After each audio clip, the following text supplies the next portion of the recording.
on the 24th of July 2024.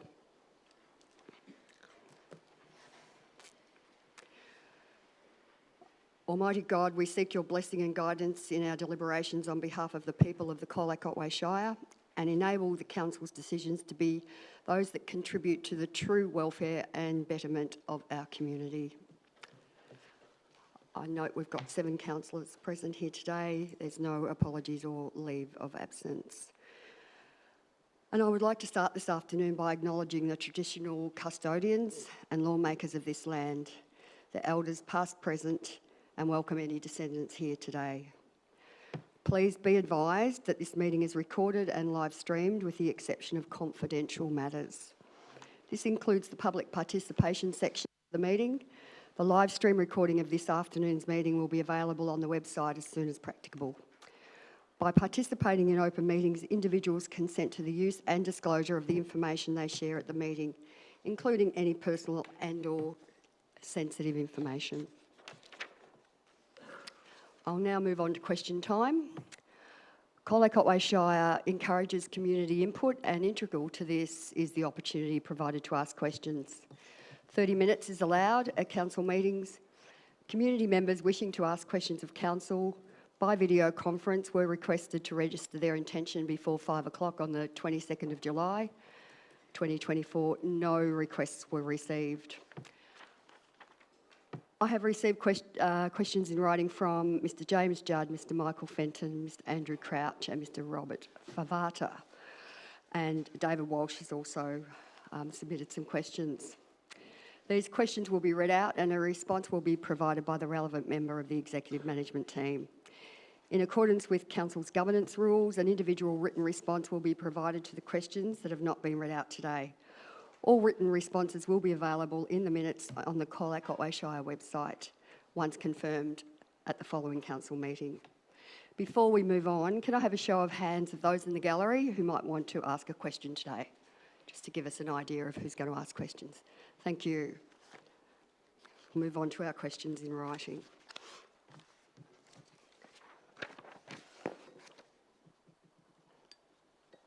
First question is from Mr James Judd.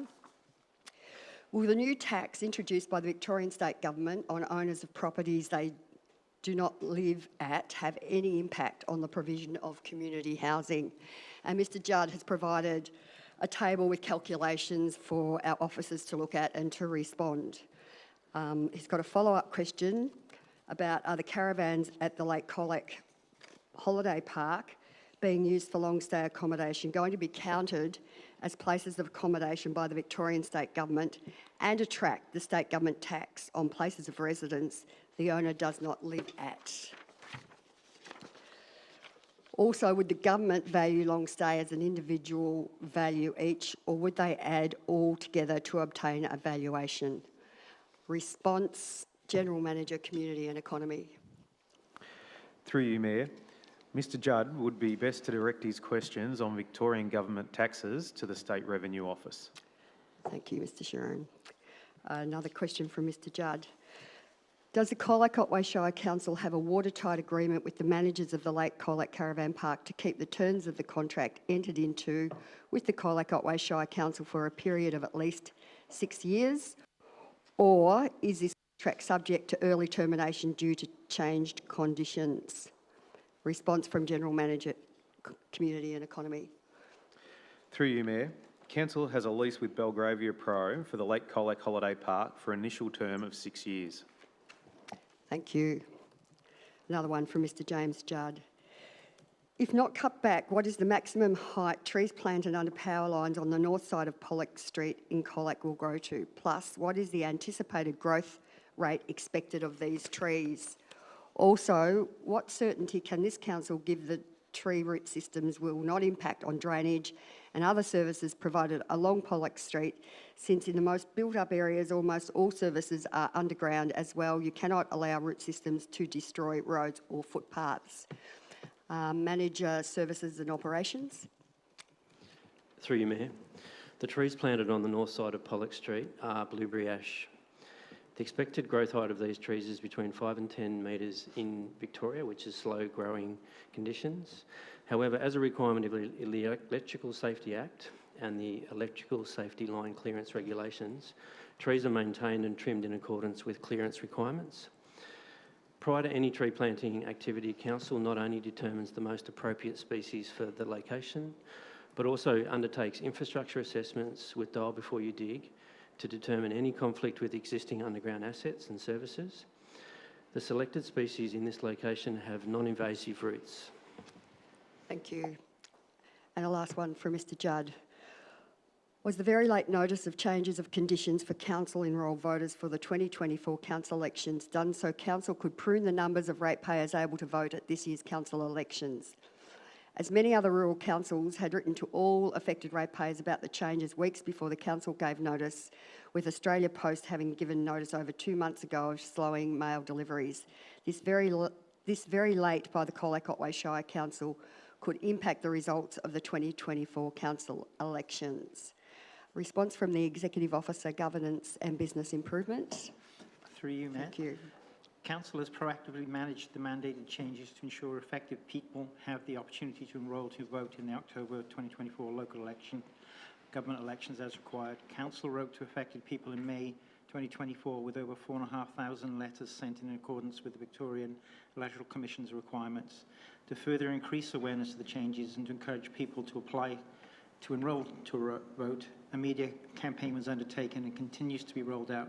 The council website has also been updated to reflect the changes and continues to be updated as required. Thank you. We'll now move on to a question from Mr Michael Fenton.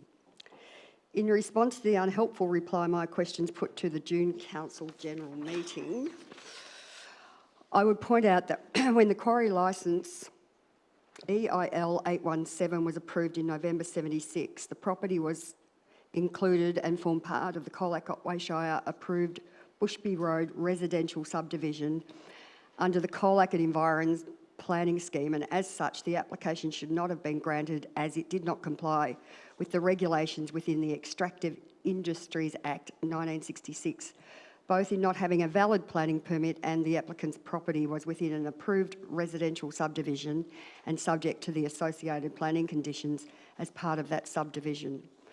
I would also query as to why the EIL 817 licence was renewed in 1980 when it could not have come under the existing use provisions.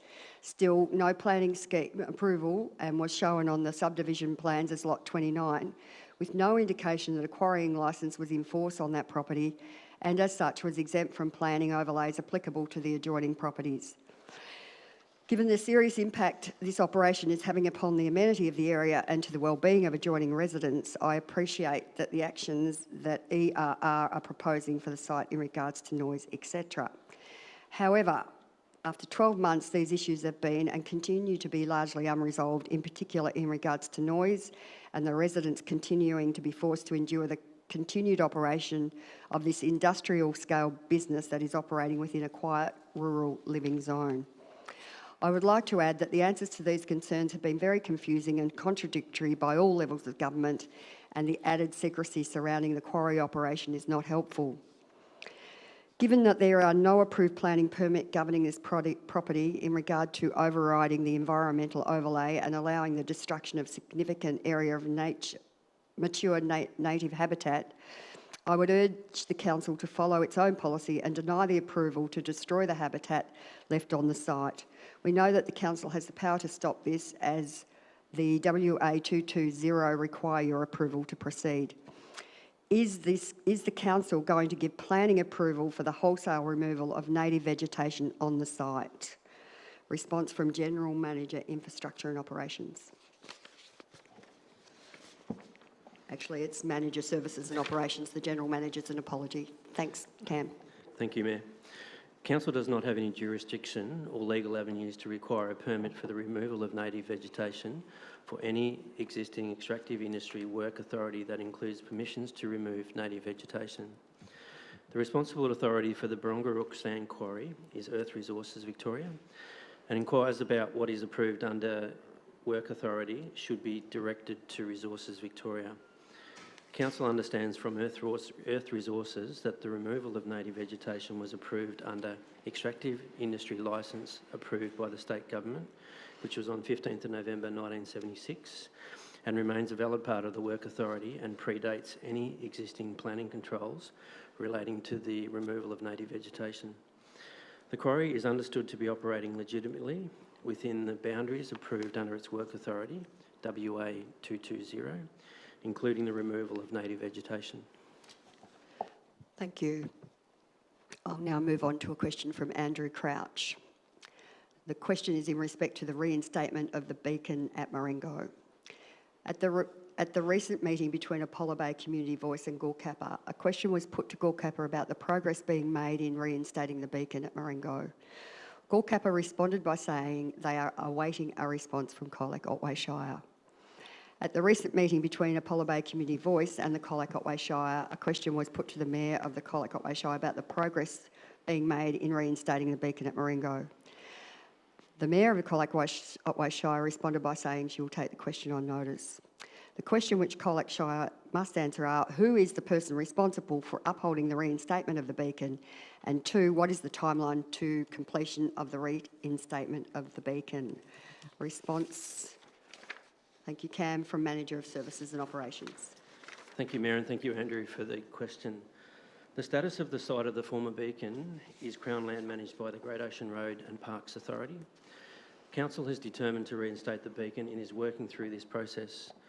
The next key steps for Councils are to finalise the design for the monument structure noting materials and the content for proposed signage, submit a permit application for the structure under the Great Ocean Road Authority Memorials and Plaques process, work with the land managers Gorkappa on an application for Marine and Coastal Act consent, also known as a MACA.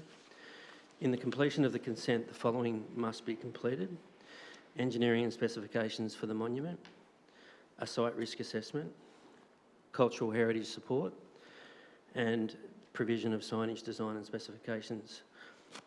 The timeline for the planning phase, we think, will take 4 months to complete, and reinstatement of the beacon can progress post-consent approval. Thank you. I'll now move on to another question from Mr Rob Favata. Council holders and councillors, office holders and councillors. I live at 45 Gardeners Road, Barongarook, and for the past 12 months I have been consumed with the activities being undertaken 200 metres from my property, i.e. the sand quarry at 165 Bushbys Road, Barongarook. For the past 8 weeks, the resident group have been alerting Council and the Victorian Government regulators to what I believe is a breach of process in granting the quarry operator its original licence, EIL 817, and nobody appears to be at all interested in properly addressing the situation. The resident group was alerted to a possible administrative issue when on Wednesday the 29th of May we received a response from Shire employee Darren Rudd regarding a request to access planning permits for the sand quarry. The request to view evidence of Colac Shire issued planning permits for 165 Bushbys Road, Barongarook was refused on the grounds that Council does not have records of a planning permit. Based on the admission, the resident group have undertaken a significant and thorough investigation of Council meetings and reviewed the relevant acts that controlled the issuing of the initial licence.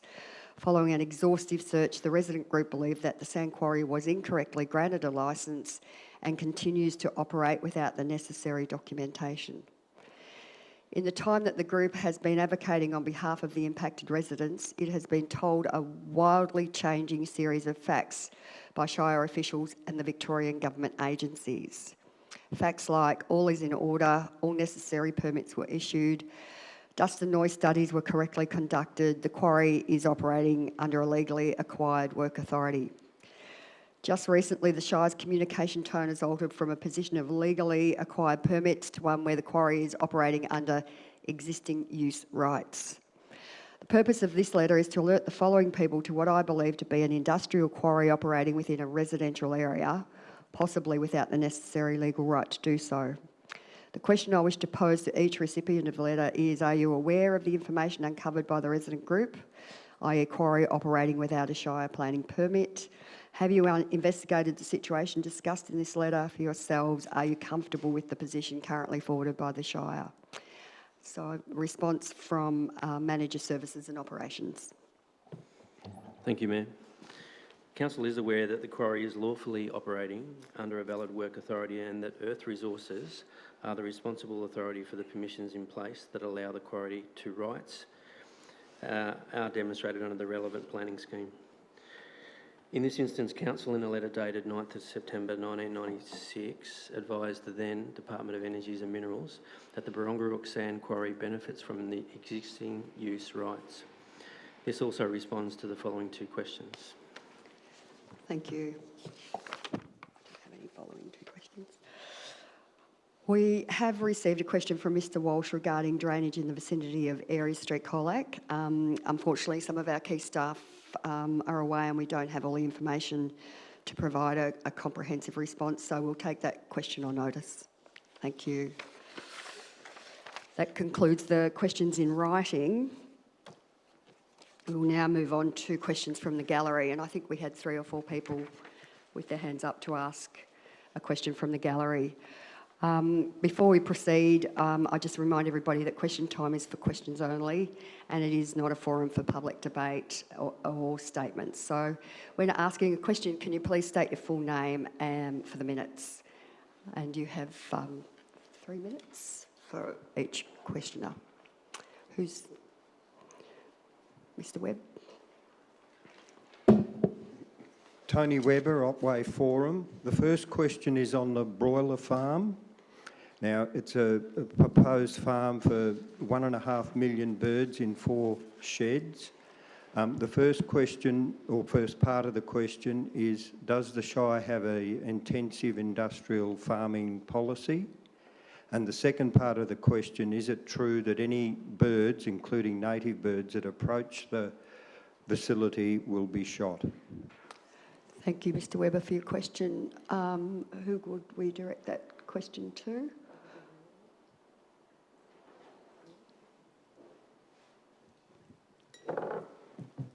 Just working out, Mr Webber, how to best respond. We'll ask probably our looking at our planning people.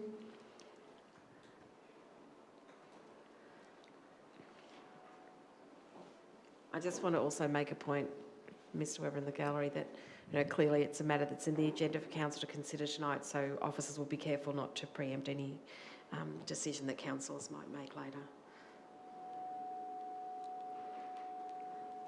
Otherwise, we may have to take this on notice. Take it on notice. I think we're going to ask to take that on notice, Mr Webber. Right, so that was a question from Neil Longmore, who couldn't attend today. Okay. The second question is about the... Can I just ask, we'll take it as Mr Longmore's question and respond to Mr Longmore. That would probably be better. Would you like to be copied? Yes, that'd Okay, be good, thank you. The second question is about the chairs in front of the Apollo Bay Hotel on the footpath. Now, if you go down and have a look at them, they're blocking the footpath quite a lot. Wheelchairs will have trouble getting up the street, and when we have big crowds here, people will be forced onto the road. Yep. So the question is, was these chairs approved and the number of them? Yeah, so I'm happy to take that one through the chair, Mr Thank you. Webber. I have looked into that one myself recently, and we're not at the end of our process, but I can confirm that the hotel did the right thing and applied for a local law permit to have furniture in the footpath. The permit that has been issued very clearly spells out the requirements, and including clearance from both the curb for vehicles and also from the building line. We think that it's valid that the matter's been raised because it's unclear that they are complying with the permit, and we're going to make sure we come down and work with the hotel to make sure that they do comply, and that may require them to change some arrangements, but we'll work through that. That's where it's at. Thank you. The third question is about the rates collected here and the money spent from those rates. We've asked the question before, can we have an estimate of what's spent in this along the coast? We know what the rates collected is, so can we have an estimate on what the money spent from the rate revenue? Yeah, thanks, Mr Webber. I'll respond to this one also. So calculating the rate revenue, and there's actually some information at the end of today's agenda relating to that. Calculating the rate revenue is a reasonably straightforward matter.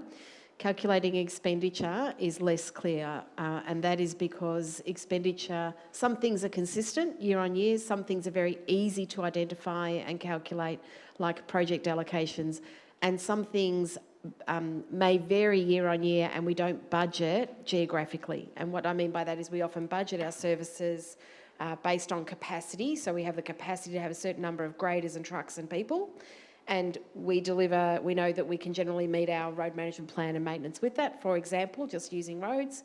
But actually what needs to be done in any year, we might end up grading one road in the north 4 times, 2 times last year, 1 time next year, and we account for that when we spend the money, but we don't budget that way. So it's actually much more complicated to account for geographically expenditure.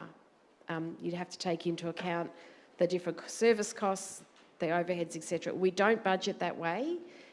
We do drill in when we need to for certain reasons, but it's much more complex and challenging to try and present that information in a way that is meaningful and helpful.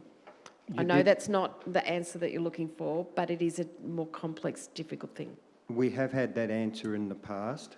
We got an answer a number of years ago on how much was spent and how much was collected. Yep. So I believe it is possible. Yeah. My comment on the previous modelling is that it was a response to a request, it was given in good faith, but it took a very simplistic approach that I actually don't think represents where expenditure happens. The assumptions under that were largely assumed that the cost of a service was the same per capita regardless of where the people were. And I think that's not a valid assumption, but about 70% of the services were presented on that basis, okay? So I think the officers at the time genuinely tried to respond to the request with their limited ability to do it in a sophisticated way, but I don't think it is helpful to apply that simplistic approach because I don't think it's a valid approach.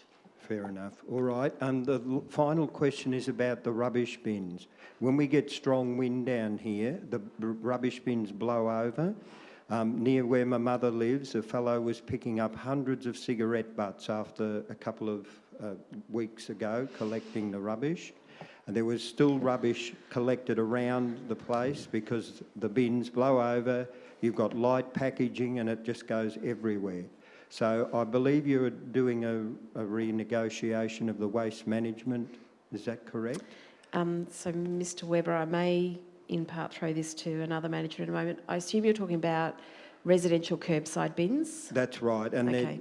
they may need redesigning, I think, because Right. they're just not working. Okay, so our current curbside collection contract doesn't finish until 2027. Right. So we're not negotiating anything at the moment, but we are happy to try and find ways to work with our contractor and residents to try and secure bins. I don't know if you put a big rock on top, I'm not sure. I'm not sure if our manager of services and ops can provide any further information.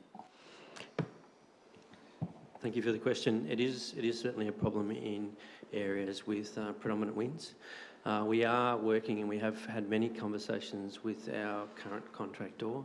There are certain devices which can be retrofitted to bins to assist the bins from actually blowing open.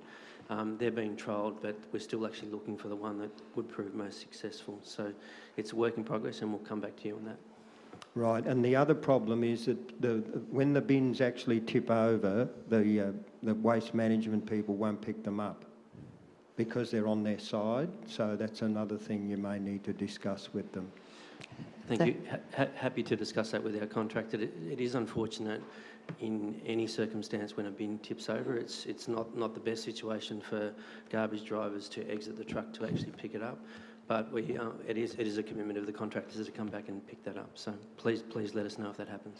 Right, thank you. Thank you, Mr. Webber. We'll move on to the next person from the gallery who wants to ask a question. There was a lady who arrived late that apparently wants to ask. Okay, thank you.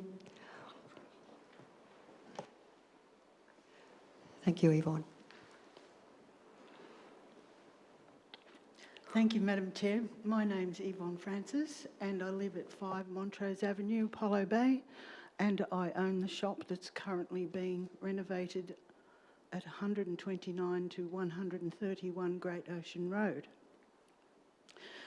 My question comes from the fact that I was reading the Colac Herald today and I noted that Councillor Graham Costin is considering leaving the council. And I'd like to discuss that I feel it's a shame Graham isn't going to stand another term of office on council.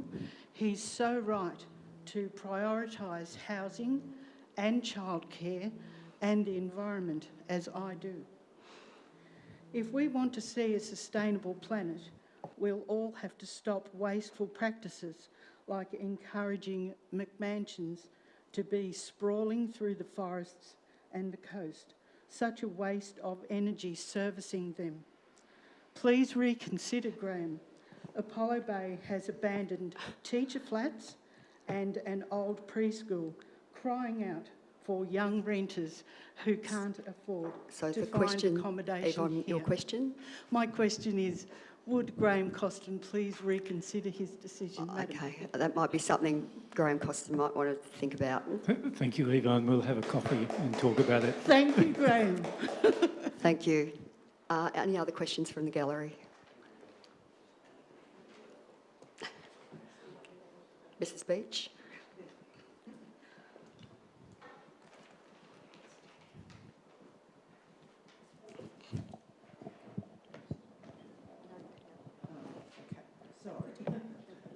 Put this down so you can speak into it. She's used to this, I'm not. Madam Mayor, CEO and councillors, I do this with a heavy heart because on Friday the Beach family learnt that if this project goes ahead, we will have 24 trucks between 12 midnight and 6 a.m, plus all the chicken catches and everything else that goes with catching and loading and putting these chickens down Malerick Road. Our house is on the east side with all the infrastructure of wool shed and shedding, and everything else is on the west. So if this project goes ahead, Rod and Jeffrey will find it difficult with continual traffic all day, and now we will find it difficult all night as well. Did the councillors and other staff know before us on Friday that that was going to be the figures we'd have to endure? The other thing I'd like to mention is in the documentation about this being a major project, the Bowen Water have said that the pipeline is a minor infrastructure. It is not. It has to go under the railway line, under Vic Roads. A pumping station has to be approved. There's no licence with anyone to do with groundwater. They will have to contain up at the site a 34 meg dam. There's no dewatering licence with Southern Rural Water. We were pleased to see that Corangamite Catchment have now acknowledged in their documents they're saying 327 hectare catchment from the north, when the planning officer said that the water went north.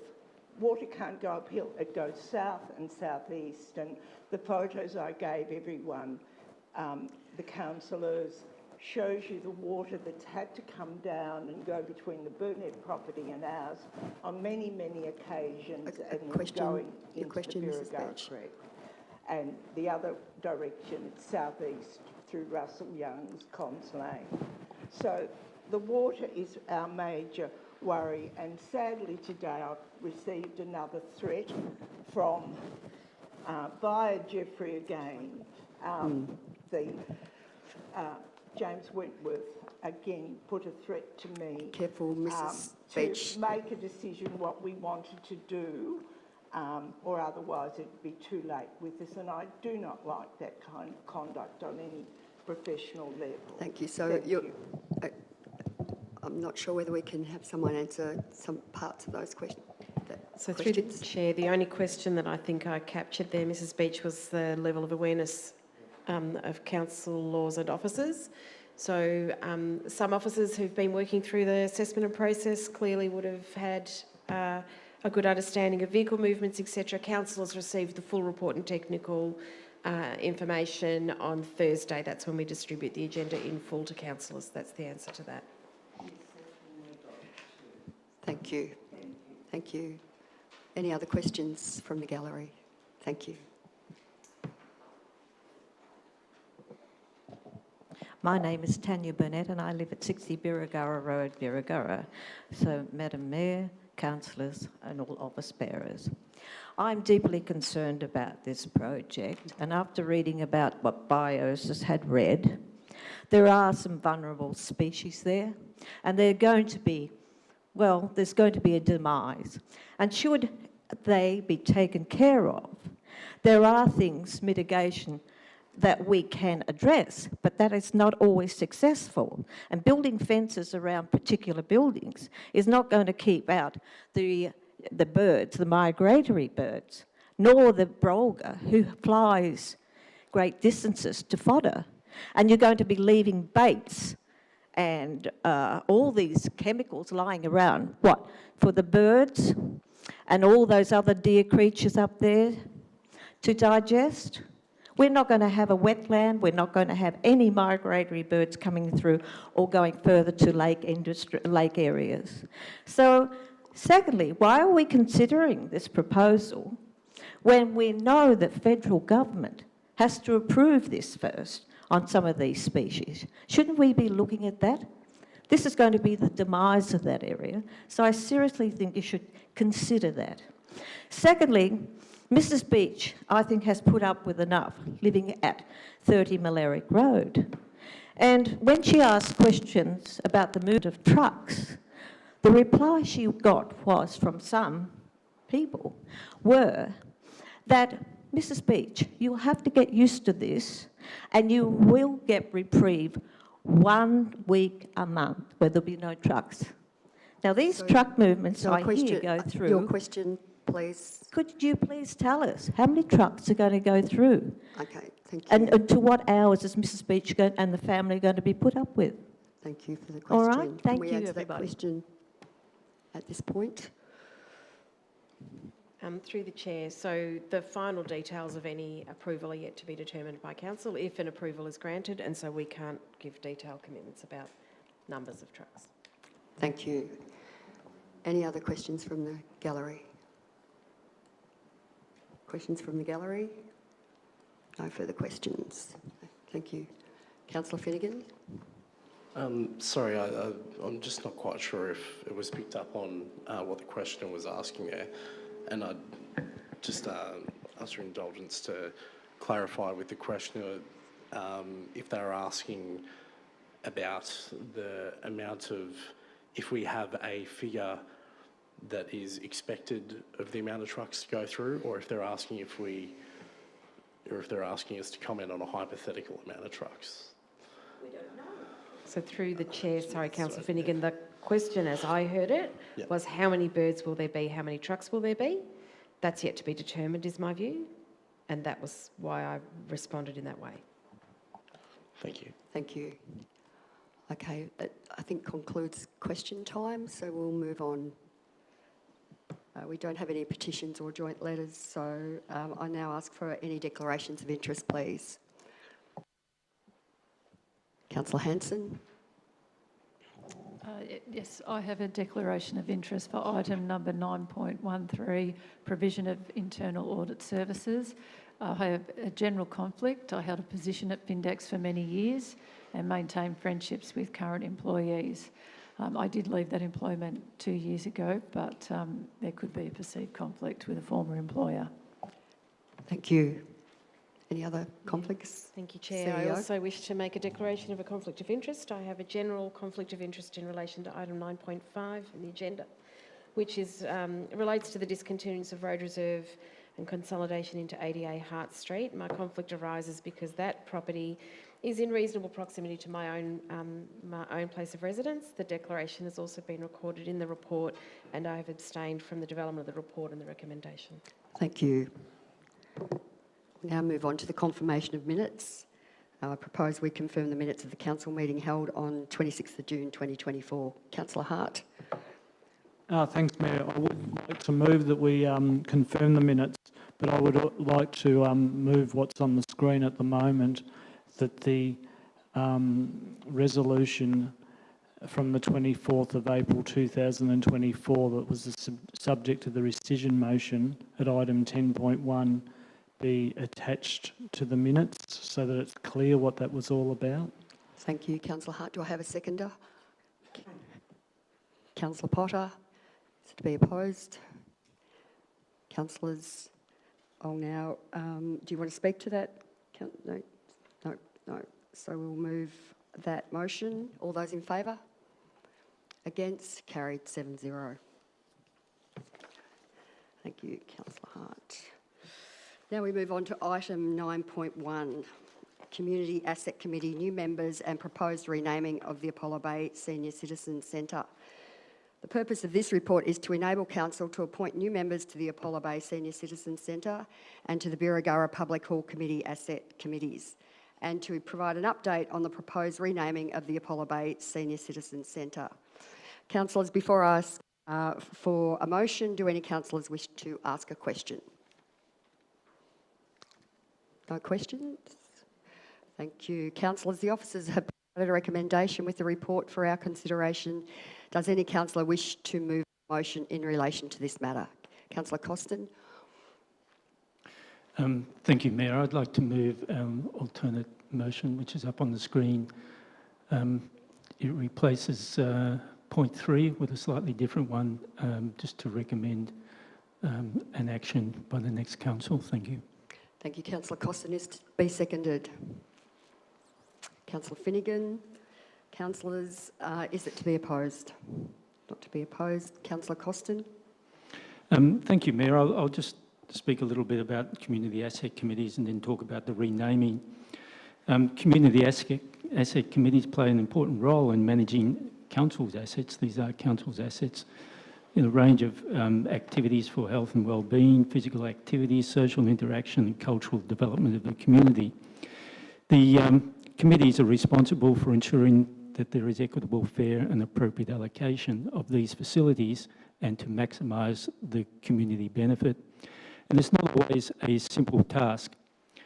The Birregurra Hall receives 20 to 30 bookings per month, and the Apollo Bay Senior Citizens Hall receives more than 35 bookings per month, with an occupancy rate of just over 25%. And that's an average of 5 hours a day, every day of the week. 5 hours a day, every day of the week. The high use groups in Apollo Bay include the University of the Third Age, Great Ocean Road Health, the local playgroup and dance classes. And on top of the management of bookings, the volunteers have meetings to attend to make decisions on the management of the asset, the oversight, operation, cleaning, maintenance, health and occupational health and safety, finances, user fees, contracts for operations and maintenance, and of course fundraising. So I'd sincerely like to thank Maria and Katrina on behalf of the council for volunteering for these to be part of these two community asset committees. Thank you very much. In relation to a possible name change, the Senior Citizens Club, which the hall is currently named after, started up in 1967. The hall was built in 1977 by the former Shire of Otway. The site was selected to be close to the Lionsville Elderly Citizens units, which are just behind the Senior Citizens Hall. Unfortunately, the Senior Citizens Club folded in 2014 due to a declining membership, but many of the club's activities have been taken up by U3A. In recent years, the local community has referred to this hall as the Apollo Bay Community Hall rather than the Senior Citizens Centre. This is done to recognise and encourage a broader use of the hall by the community. But unfortunately, it causes a little bit of confusion in relation to grant applications and discussions with other parties. So it's appropriate that Council undertake some consultation with the community about an official renaming of the centre. And this motion is recommending that we propose that consultation be undertaken and the new council give consideration to a renaming after receiving suggestions from the community. Thank you. Councillor Costin, can you read out the change to number 3 for the audio, please? Point 3 recommends consideration of an action in the 2025-26 annual plan to consult with the community and consider the renaming of the Apollo Bay Senior Citizens Centre. Thank you. Thank you. Thank you. Councillor Finnegan? Yeah, I'd like to second Councillor Costin's motion. Like Councillor Costin, I'd like to thank those who've put their names forward to be added to these community asset committees. They're very important roles within our community, and without the people who are willing to volunteer for these roles, you know, the upkeep and the general running of these facilities probably wouldn't happen. So thank you for the volunteers. Thank you, Councillor Finnegan. Does any other councillor wish to speak?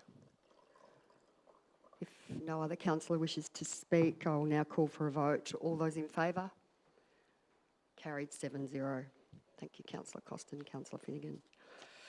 We'll now move on to item 9.2, designation of the Apollo Bay Bushfire Place of Last Resort. The purpose of this report is to designate a new bushfire place of last resort at part of the Apollo Bay Golf Course. Councillors, before I call for a motion, do any councillors wish to ask a question of officers? Councillor Costin.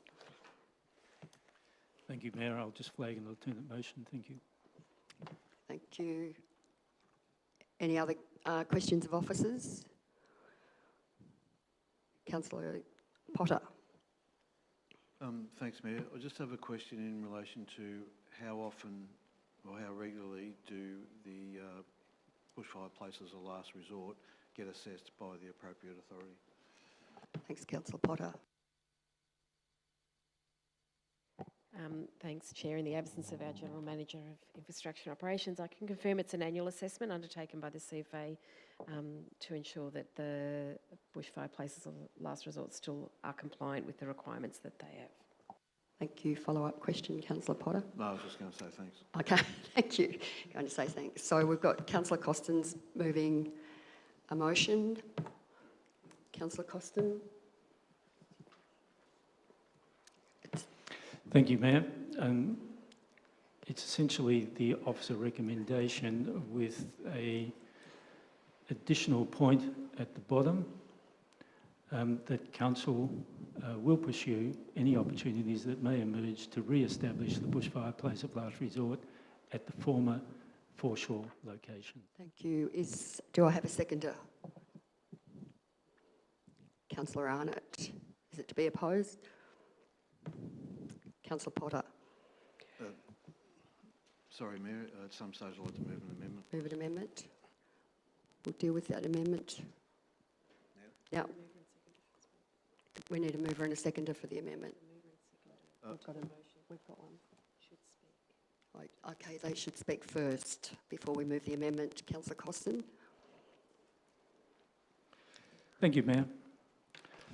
Look, I'm proposing this this motion somewhat under sufferance, only because we need to have a bushfire place of last resort in place for the coming bushfire season. However, we've been forced into this option by state government, seemingly bureaucratic madness and lack of common sense. In February 24, we were forced to decommission the central foreshore site due to the unchecked growth of dune vegetation abutting the site.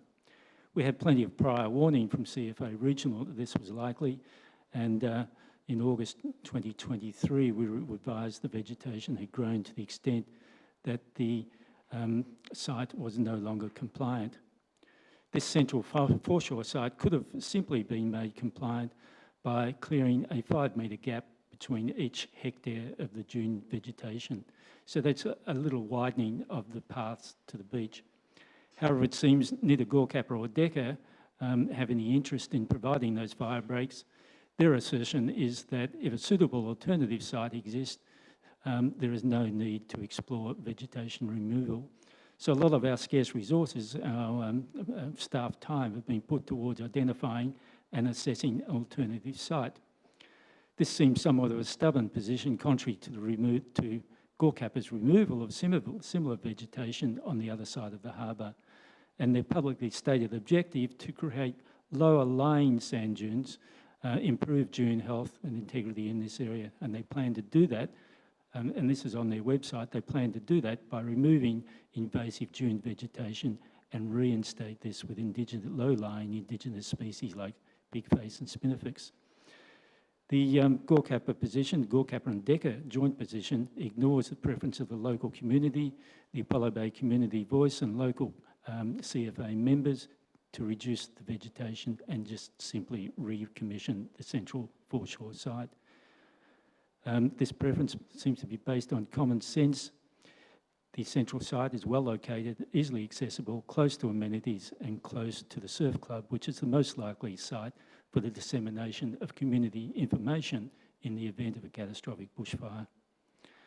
In any event, I, and I know plenty of others, doubt whether the golf club site will ever be used by locals, because everyone will congregate in the centre of town on the central foreshore. It has parking, it has amenities, and most importantly, it has easy access to the ocean. But here we are, and the best I can do really is propose the additional point there, which says that if any opportunities emerge to relocate back to the central foreshore site, that we as a council will work towards taking up those opportunities on behalf of the community. Thank you. Thank you, Councillor Costin. Councillor Arnott. Thank you, Mayor White. I reserve. Councillor Potter. Thanks, Mayor. My amendment is to remove point 5 and just continue with points 1 to 4, which were the original recommendation. What's his recommendation? Thank you. Do I have a seconder for that amendment? I'll second it so I can hear the discussion. Seconding it, yep. Councillor Potter? Yeah. Anyone opposed? Councillor Costin. Councillor Potter. Thanks, Mayor. I'm very comfortable with points 1 to 4, which set out the new designated place, bushfire safer places, as per recommended by the CFA, local and regionally, and endorsed by the MEMC, which is the Municipal Emergency Management Planning Committee. My amendment is to remove point 5, which in effect has councillors directing the CFA and the MEMC as to where the bushfire place of last resort should be. We don't have that expertise. These places are assessed annually, and should there be, and it's very unlikely, should there be a change in circumstances to the foreshore, this will be identified, and if it's felt by the CFA that this is the most appropriate place, well, they will ask us to change the location from the golf course back there. But I don't think we should be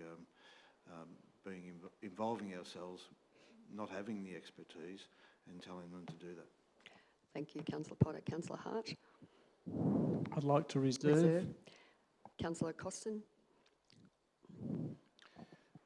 Thank you, Mayor. Look, I'm really surprised at Councillor Potter's proposed amendment. It just looks like it's trying to disempower the community. The community have expressed a clear preference. The local CFA members have expressed this preference also. It's regional CFA who are part of the discussions in the relocation of this site. I don't see how we can ignore the preferences of the community in a way that, well, it just seems somewhat ludicrous to me that we propose a site which is well away from where we know everyone is going to congregate and just allow it to happen.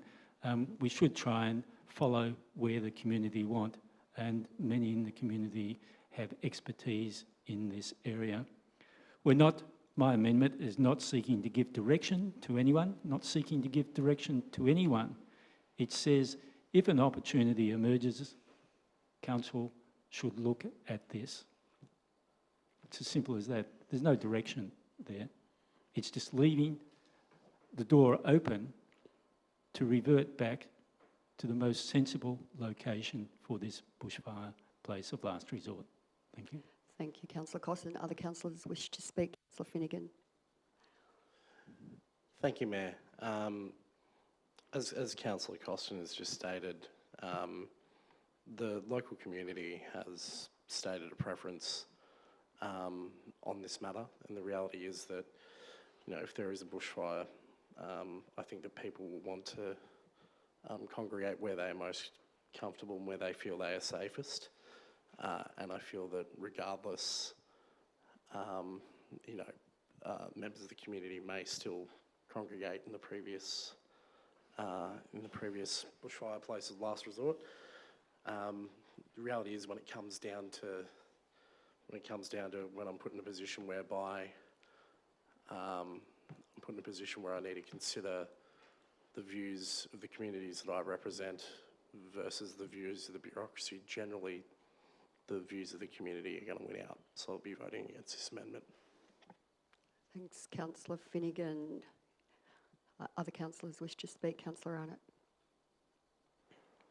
Thank you, Mayor White. It was with interest that I seconded the motion of Councillor Costin. I wanted to hear it debated to see where he was heading with this. I actually saw it doing no particular harm in the context of adding it to it. But then its removal also doesn't, in my view, do any particular harm. It doesn't stop community involvement, doesn't stop community input, doesn't stop community from saying to the local CFA, please influence the regional CFAs to do something different than we can in the future. Please, to influence Gorkappa to say, come on, can we do something about this vegetation so that we can then have a conversation with the CFA to get this reviewed as the bushfire place of last resort. So I'm a bit interested in why we're having this whole big debate about this either, because I don't think either one of them is going to negate the capacity for the community to have a conversation. Thanks, Thank you. Councillor Arnott. Any other councillor? Councillor Hart, you reserved.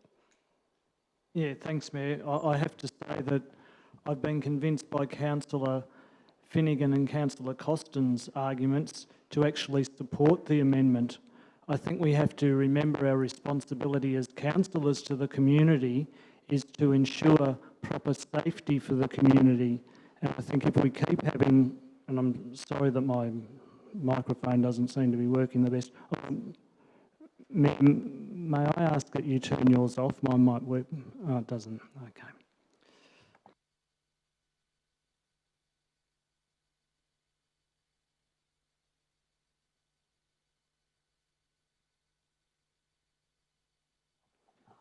Yeah, thanks. Does that mean the timer gets... Yeah? More seconds, Councillor. So I've been...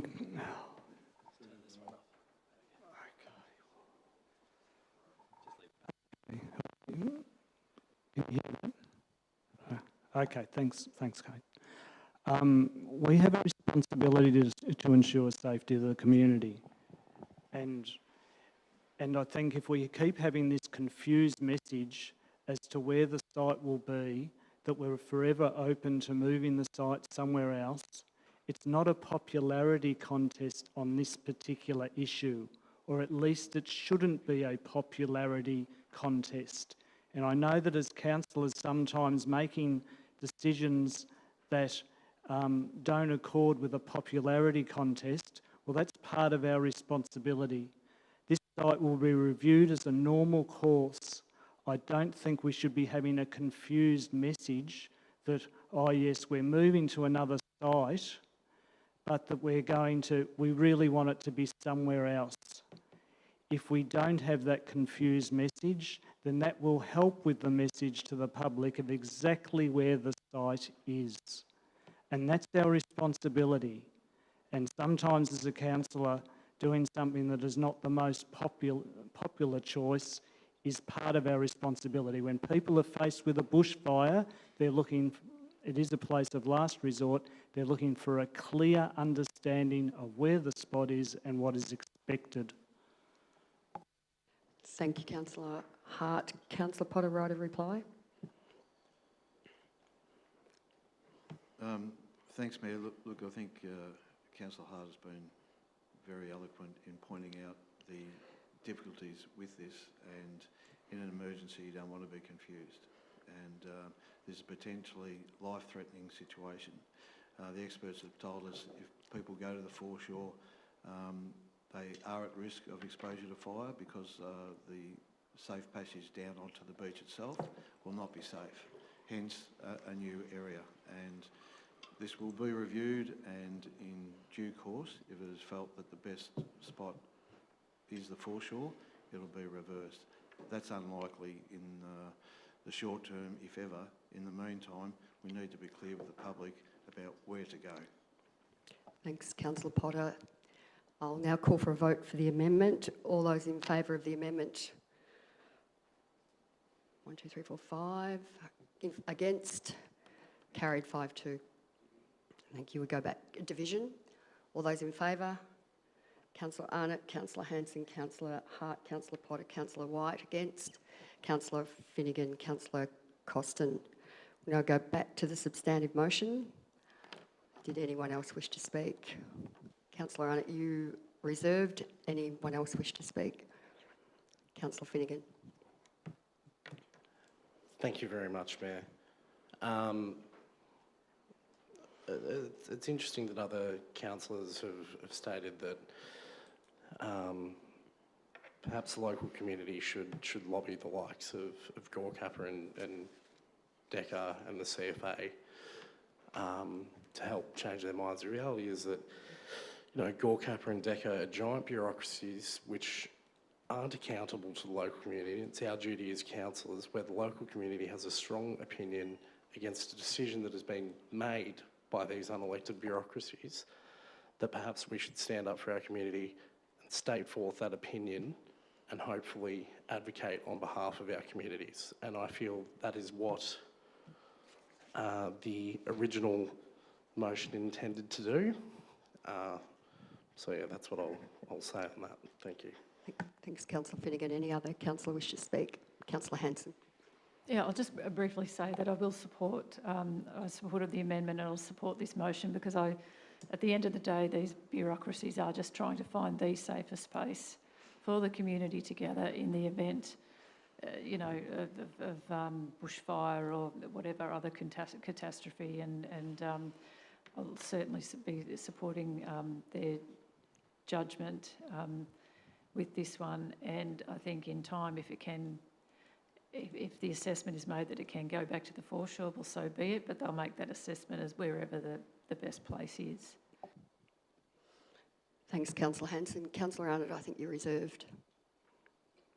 Thank you, Mayor White. Yeah, look, I'm happy to move this or second this motion as it stands now and to vote in favour of it. The fact that we're actually called here to make this decision is a bit more of a historic thing. We're not the people that actually make the decision of where the place of last resort is. We don't have the expertise of that. It's not what we're called upon to do. The CFA does that. And so I'm not going to, like Councillor Hanson, I'm not going to second guess their expertise in doing that. I understand what the community has had for an historic thing. I appreciate that. But I also see the advantages, as pointed out by the CFA, and their checklist, which goes through a lot of detail about what are they looking for in a place of last resort, and the golf club ticks all those. So it's important that we must follow their advice on that. And it does seem to be an accessible area, and hopefully by making it very, very clear that this is the way forward, that the community will get to understand that that's what's going to happen. So I commend this motion. Thank you. Thanks, Councillor Arnott. Councillor Costin, right of reply. Thank you, Mayor. Look, this is pretty disappointing that a rather small amendment that I proposed has been dismissed. It ignores the preferences of the community. It, in fact, ignores the council officer's position when this first came to council, that the best way forward would be to make this central foreshore site compliant, to make it compliant. We don't have to look for another compliant site. We could make this site compliant. That was our first position. But here we are. I mean, it's a site that's not going to be used. Everyone's going to congregate on the central foreshore. But here we are about to approve a site at the golf club and waste our precious resources on promotions, maps, signs directing people to a place that might never be used, all because of a refusal from some agencies to create a few extra metres of fire break in the dune vegetation, which is regrowth, invasive vegetation on accreting dunes, not eroding, they're growing dunes. And these are dunes and vegetation that were never there 40 years ago. Never there. So it seems bureaucracy triumphs over common sense yet again. But on behalf of the community, I feel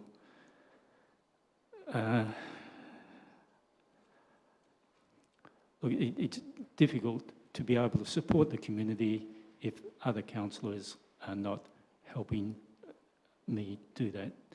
But I've done what I can for this, and we're stuck with the option that we have now. Thank you. Thank you, Councillor Costin. Councillors, I'll now call for a vote. All those in favour? Those against? Carried 6-1. Vote for it. Vote for it. Division? Thank you. Thank you. Seabolt, thank you. A division was called. All those in favour? Carried 7-0.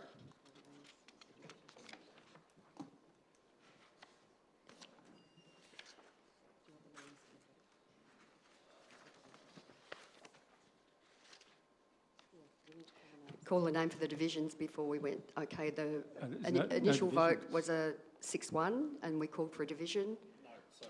Sorry, the alarm that went off. Oh. Sorry, yeah, sorry. Okay, yeah, sorry, it's not a division, so we're carried 7-0. Yeah. Thank you. Okay, we're moving on to item 9.3, consideration of submissions proposed Kennet River speed limit changes. The purpose of this report is to present community feedback received regarding the proposed speed change shared pedestrian zone within the central area of Kennet River and to provide recommendations for the next steps based on this feedback. Councillors, before I ask for a motion, do any councillors wish to ask a question of officers? Councillor Costin. I'll just flag an alternate motion. Thank you. Thank you. Any questions for officers? Councillor Potter. Thanks, Mayor. I'm interested to know what the two community groups in Kennet River understand as to what we're doing today. Perhaps you can't answer what they understand. What have they been told about the proposal? Thank you, Councillor Potter. CEO. Through the chair, I'm sorry, I'll take this one only because we have the key engineering people away at the moment. I have reviewed a number of the meeting notes that have been taken, and they are meetings that have generally included representation from councillors, the local road authority, Department of Transport and Planning representatives, Gorkappa as the land manager for part of the areas of interest, and the two community groups in Kennet River.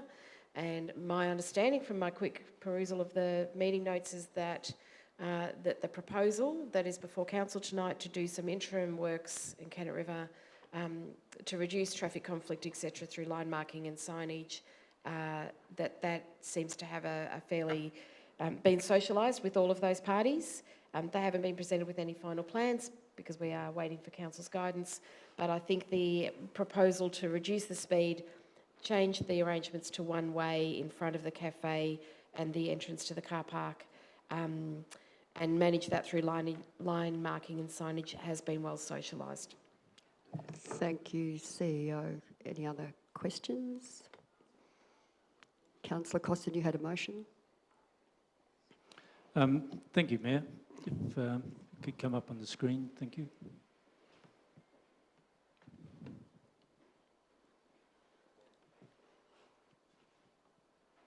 So again, this is the officer recommendation with an additional point which just asks our officers to obtain a written endorsement of their preliminary design plans from both community organisations prior to the further step of spending $10,000.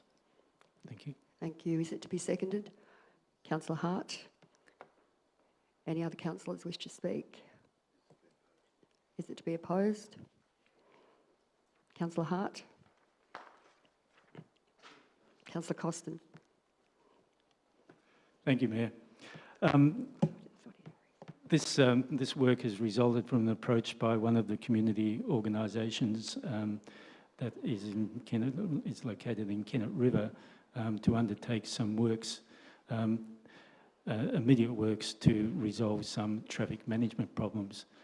There is a bigger project being undertaken, but that may not happen for some time. So it's appropriate that we look in doing some minor amount of work. There are a number of submissions received from the Office of Proposal, and as a result of that proposal, a result of those submissions, the proposal was refined, and there is general agreement of what's been proposed. It seems to have been proposed in words rather than on a plan just at this stage. But as things go on, we need to be sure before we actually implement the traffic management arrangements, we need to be sure that the community is on board with that. Otherwise, we'll start spending our $10,000 and upset one or other of the community groups or others. So we just need to be sure as we go through. So this is just an additional step, a safeguard step. It doesn't cost us anything. It makes sure that the community is involved in the at the design stage, which is a step after concept design. Thank you. Thanks, Councillor Costin. Councillor Hart. Yeah, thanks, Mayor. I'd like to thank the people who made submissions to this particular proposal. 22 submissions were received. Kennett River's a small community, yet they're well engaged with council, and I certainly appreciate that. It was quite clear that they didn't support the shared pedestrian zone, so I'm supporting this resolution which rules that out. And the issue of the speed limit was, I think the way it was expressed in joint to the shared pedestrian zone created some angst, but I think it's still a responsible thing to do to have the proposed 20km/h speed limit. In fact, anyone that's familiar with that area, I think you'd have to try hard to go much, well, I guess 30 k's, but if you're going much faster than 20 k's, you'd have to really put some effort into that, and I think it'd be quite dangerous, so I support that. The point C is the point that Councillor Costin's amendment or extra point is addressing, and I think it's a very sensible change that Councillor Costin has suggested, that to go that extra step with the line marking and parking areas and what have you, that requires, well, really, if the community aren't on board for that, then it probably shouldn't go ahead. So I'm supporting this resolution because A and B, we can tick that off, and the extra step that Councillor Costin has proposed in relation to 3C, I support what he's trying to do there. Thanks, Councillor Hart. Does any other councillor wish to speak? Councillor Potter, then Councillor Arnott. Thanks, Mayor. Look, I'll be supporting this. We went out and consulted with the community in relation to the speed limit and the shared pedestrian zone. The feedback was pretty clear, and quite rightly we're responding to that. In addition to that, we're proposing a trial of some traffic management, a little bit of parking, and to try and see if that makes it safer for the community. This asks the community to give us feedback on that before we undertake that work, but I think it's worth trialling. Gorkapper work on the long-term plan for traffic management at Kennett River is some way off. I think what our officers have proposed is a good idea to have a look at it, try it, but let's see what the community say about it before we do that. I note a representative from Kennett River community here this evening. Thanks, Karina, for coming along, and I'll be supporting the motion of Councillor Costa. Thanks, Councillor Potter. Councillor Arnott. Thanks, Mayor White. Look, I'm also endorsing the comments from the prior councillors who spoke, and I'll be supporting the motion and that addition that Councillor Costin's put in there. I think it's important that we make these steps about, especially speed limit and such, and the changes in the area to ensure the safety of the people, the residents and the visitors, and that's the primary purpose of this. The last component of that, which is item 7, is to make sure that people are on the same page. I don't know how many times council's moved ahead with they think they've got it right. We've had consultation, we think we've got it all right, and then suddenly we get people saying we didn't know it was going to look like that until after it was installed. Think, hang on a minute, let's not go down that road, let's not waste the 10 grand, so I'm happy to proceed this way. Thank you. Thank you, Councillor Arnott. Any other councillor wish to speak? Councillor Finnegan.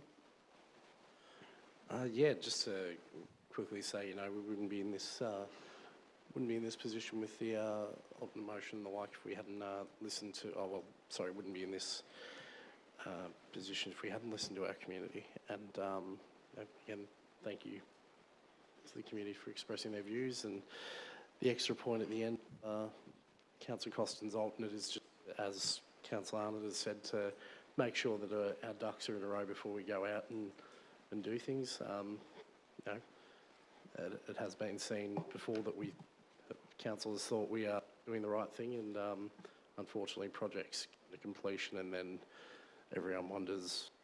There's a expression from the community that, you know, perhaps the way things have been done wasn't to the community's liking. So in the final overall execution, so definitely agree with this alternate. I'm glad to support it. Thanks, Councillor Finnegan. And any other councillor wish to speak? No. Councillors, I will now call for a vote. All those in favour? Against? Carried 7-0. Thank you.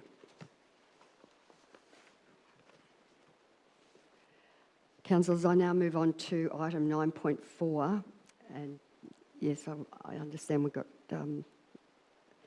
Councillor Hart's got something to say, but it's the use and the development of the special class broiler farm unit and development of 4 dwellings and associated works at 320 Malerick Road, Birregurra, PP 159/2023-1. And the purpose of this report is to facilitate council support to grant a permit for the use and development of a special class broiler farm for dwellings and associated buildings and works and native vegetation removal at 320 Malerick Road.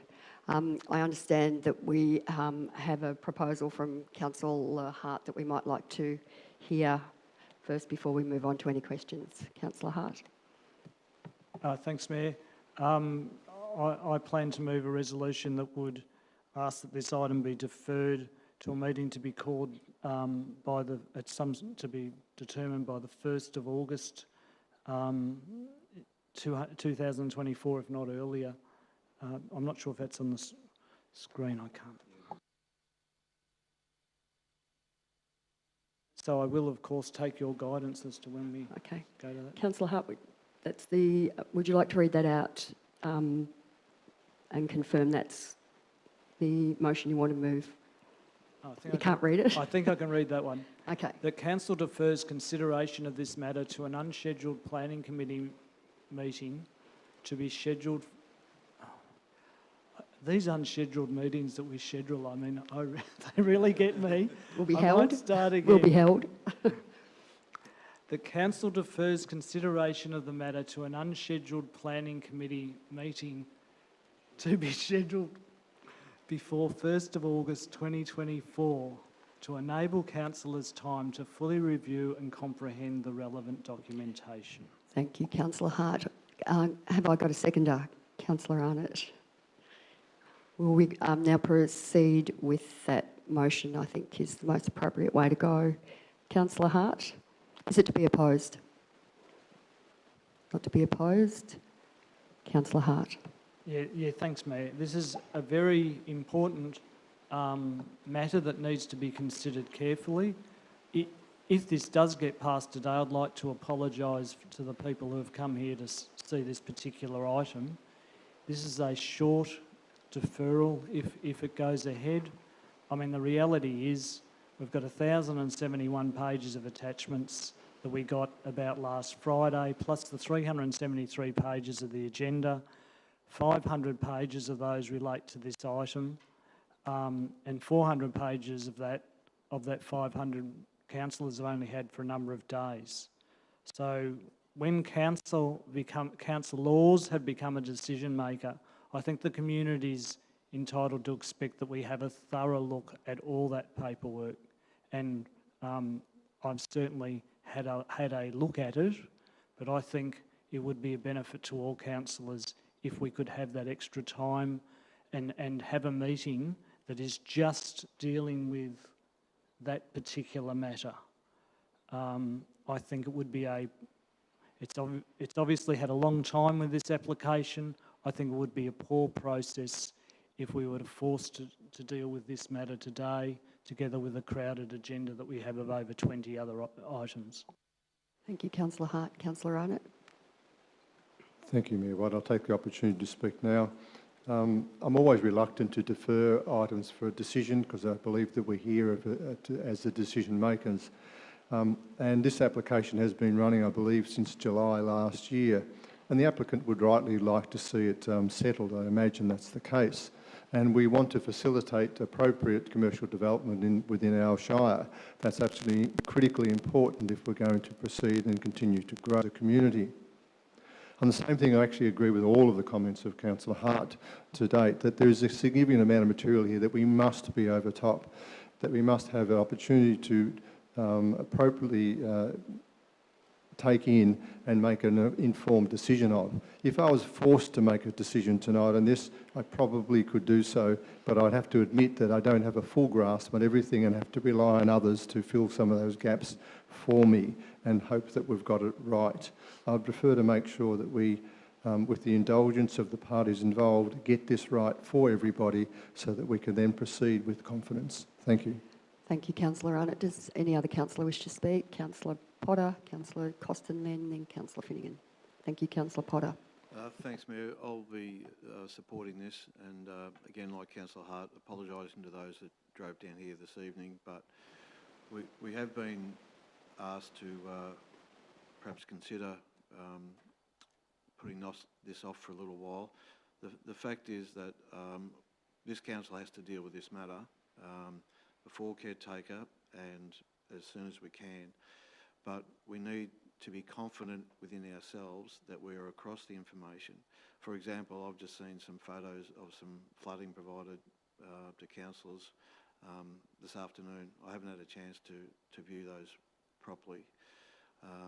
So in fairness to both parties, we need a little bit of extra time, not long, just to go over everything and ask officers questions if we need to, and I know officers have been working very hard to provide us answers to questions right up to date, and I really appreciate that.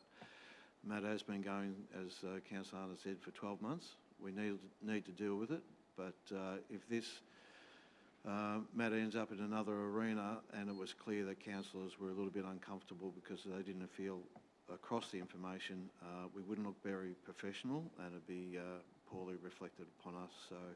So Mayor, for the sake of a few days, I think this is a sensible step. Thank you, Councillor Potter. Councillor Finnegan. Thank you very much, Mayor. The reality is the sheer volume of material, new material, which we've only been presented and we've only had access to as councillors for a very short number of days, was staggering, and you know, certainly it's unlike really anything I think I've seen in my time on council. And that being said, you know, it's incumbent upon us, you know, to follow good governance practices, and I think that, especially considering we now have a monitor who's been appointed, that we should be doing everything we can to follow good governance practices. And I don't think, in my personal opinion, I don't think making a call on this particular item with the sheer amount of information we've only had a very short while would be good governance. So that's why I'm supporting a deferral. I'm not stoked on deferrals most of the time, but in this case, we definitely need one. In the interest of good governance, we need this deferral. Thank you. Councillor Costin. Thank you, Mayor. Look, I really feel caught between a rock and a hard place here, and I apologise to those who have travelled down today. I don't think that's really good enough from our point of view to have decided or about to decide to defer this matter at this last minute, at this 1 minute to midnight. If we felt like this, surely we could have arrived at this position earlier in the week and made it known that this item was being taken off the agenda. So I feel, again, apologise to the community who've driven all this way to see this matter addressed tonight. But on the other hand, if councillors feel they haven't got all the information, I'm not going to force them to make a decision. So I feel obliged to vote for this motion, but on that basis, thank you. Thanks, Councillor Costin. Any other councillor wish to speak? Right, a reply, Councillor Hart. No further debate. Councillors, I'll now call for a vote. All those in favour? Against? Carried 7-0. Thanks, councillors.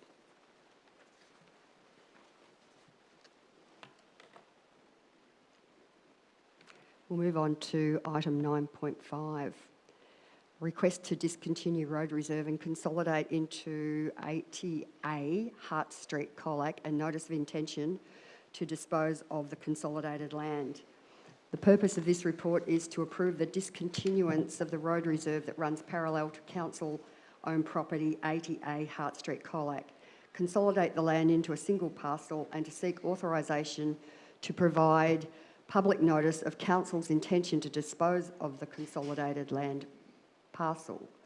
Councillors, before I ask for a motion... Excuse me, Chair. Excuse me. I'd just like the opportunity before we get into the item to restate my conflict of interest with this sorry, item. yes. As I've explained, I have a general conflict of interest arising from the proximity of the subject land to my place of residence. Thank you. Thank you, CEO. Councillors, before I ask for a motion, do any councillors have questions of officers? Councillor Arnott and Councillor Hart. Can confirmation, please, of the process with this? This is a process of closing off that road and adding it to the title. This is not yet the process of selling the property. Yeah, Mr. Shire? Through you, Mayor, that's correct. So the recommendation is to close the road, consolidate that into 80A or into the adjoining lot, and then seek council to so give notice of its intention to sell. So that would be a public exhibition process. Councillor Arnott. Yeah, thank you. So during that process, if anyone has objections to the sale or would like to bring up other ideas for its use, they could do so in that process. Is that correct? Through you, Mayor, that's correct. Thank you. Any other questions? Councillor Arnott.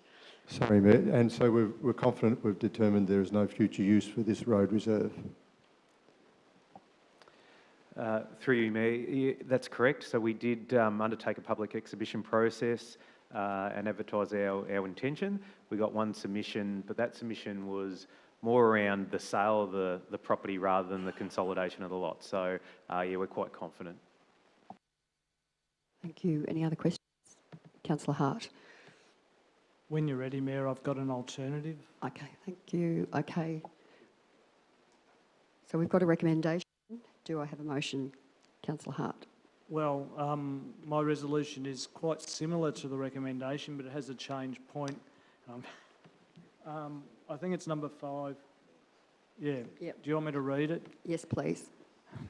So just for the purpose of when these minutes are prepared, it's my intention to move all the other points as per the officer recommendation, with the exception of point 5, which should instead read, upon completion of the discontinuance and consolidation. Just moved out of. Are we getting back? There it is. Upon completion of the discontinuous and consolidation process, gives notice including directly to adjoining owners of 88 Hart Street of its intention to dispose of the property 80A Hart Street for a period of 6 weeks, calling for public submissions from interested parties. And may I ask a question before I Yes. get cut off? There's 2 different parcels here. There's 80A and there's a road. Is the council satisfied that if this was passed, I mean, adjoining any sides, east, north, south, any side of it? Who would like to answer that question? Mr. Sheeran? Because it's my intention that it's anyone that adjoins the road reserve, the current road, as well as 80A, whereas that clause only specifies 80A.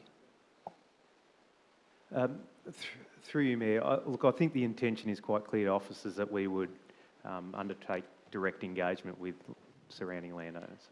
Thanks. Then I move that. Mr. Thanks, Sheeran. Mayor. So you're moving that motion. Well, is it to be seconded? Thank you, Councillor Arnott. Is it to be opposed? Councillor Hart. Yeah, thank you. There's been a couple of steps with this process, and I thank the people who put in a submission on the first step. The first step was to determine whether or not the road should close, and it's not required to be a road, and essentially today we're saying yes, that road should be closed, and we're also saying as part of that process that the title should be consolidated, so you'll have a block of land essentially in Hart Street in Colac, which could be big enough to accommodate a house, possibly even a couple of units. But now what we're authorising here is the next step in the process, which is to go out for comment on whether we sell this particular block of land. And it may be that that happens after with the new council. So that we're saying that after the consolidation's done, it goes out for public comment, which is also required as to whether council should sell the block of land, and it's got some detail around that. And acknowledging that we would have to, we or the council of the day would have to consider submissions, you could see that potentially this block of land might be useful for some housing, and we know that there's a big need for housing in Colac and other areas in the Shire. The point I've sought to add is to make sure that the adjoining landholders actually get notified directly, so that it doesn't rely on them seeing an ad in the local paper or some such thing.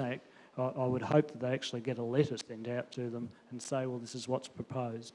And the concern that I have in particular is that there's a section of this land that is to the east of one of the neighbouring houses, and whether or not they may informally use that to access a lane, that could be teased out in the submission process. But if they get a letter directly, then we can be a bit more confident that they haven't perhaps missed the relevant advertisement in the Colac Herald or somewhere else. Thanks, Councillor Hart. Councillor Arnott. Thanks, Mayor White. I'll speak to this now. I'm always grateful for Councillor Hart to pick up that bat for the residents around these sorts of changes to make sure that they do get notified in an appropriate way. And I know our officers try to do that, but this just puts a focus on it to make sure that we don't forget the person that lives next door to this or a bit down the road, that we don't have an unintended consequence that for whatever reason that they don't know about until it's too late. So I think this is an important component of that. Aside from that, it's important that Council does review its holdings of land over time and of road reserves that are not in use. In this case, we're going to bring what is two really fairly useless pieces of land together and make something real of it. And if it gets used for housing in the future, if we decide to sell it and it gets used for that, that'll be a great outcome, because the best solution to our housing problem is infill of current areas where the roads and infrastructure and schools and all that sort of stuff is already there. Thank you. Thank you, Councillor Arnott. Does any other councillor wish to speak? If no other councillor wishes to speak, councillors, I'll now call for a vote. All those in favour? Against? Carried 7-0. Thank you, councillors. We'll now move on to item 9.6, Safer Local Roads and Streets Program Potential Projects. The purpose of this report is to seek endorsement from councillors on potential projects that could be funded through the state government's Safer Local Roads and Streets Program. Councillors, before I ask for a motion, do any councillors wish to ask questions of officers? Councillor Potter. Sorry, I didn't see Graham's hand. Councillor Costin. Thank you, Mayor. I'll just flag that depending on officers' answers, I might have an alternate motion to this. Thank you. Thank you, Councillor Costin. Councillor Potter. Hang on. Oh, sorry. I haven't asked those questions. Oh, you haven't asked. I thought you were just flagging that you had a motion. I didn't know you had a question. I hope these questions have flowed through to officers, because I only put them in early yesterday, and they were prompted by some discussions with members of the community. One of the projects on this list, the Pascoe Street roundabout, Moore and Nelson, with pedestrian crossings, is very close to the shops along Pascoe Street that had been flooded. So the question is, does this work include drainage rectification works to prevent flooding for those shops, which include the Bendigo Bank? CEO. Thanks. I'm sorry, but you'll probably have to hear from me again on this one. As I said, we've got a few engineers out of action, and I know that we have the support of Mr Duthie, but this one I had an update on earlier. So this funding program we're applying to is quite tightly focused on local roads and road safety, and roads being road users, pedestrian, cycling vehicles. And whilst if there are works done like the construction of a roundabout, the immediate drainage required to drain new outstands, things like that, can be accommodated, upgrade of drainage capacity itself is not covered. And I understand that, you know, water on roads can be presented as a safety element, but this is not the funding program to fund improvements to the drainage system associated down the road. And so, no, that wouldn't be eligible. It does not mean that council couldn't choose to put some additional funding to a project to deliver something more holistically, but the drainage upgrade would not be able to be funded through this program, is our understanding. In relation to the drainage issues we've had near the Bendigo Bank, there has been an investigation. Mr Duthie may have been involved in it, but there has been an investigation, I understand, to try and understand, is this a capacity issue or a maintenance issue or a combination? There is a particular pit that hasn't been able to be accessed, so it's going to have a camera put through that to check that there isn't something that can be easily fixed, and that may demonstrate that it's a capacity issue. We have got some discretionary drainage funding in the 2024-25 budget. That might be enough to cover it. It could be delivered in association with the roundabout. That's a long answer. So the short answer is no, this safety program won't fund drainage upgrade. And yes, we are trying to identify what the cause and the solution is that may lead to a broader project. Thank you for both answers. The further question is the cost of construction in Apollo Bay is quite expensive, and we found that with our footpath out towards Pisces Campground, that's cost us about $650,000, and we're proposing $650,000 for this roundabout. Are we confident that that figure is correct? Will it be enough to undertake the work? And is there an opportunity for us to add in another roundabout on Pascoe Street to improve the economies of scale here, so that if a contractor comes down to do one roundabout, we'll get a better price for a second roundabout? And so through the chair, Councillor Costin, your query was provided earlier in the morning, so I've followed up on that one as well.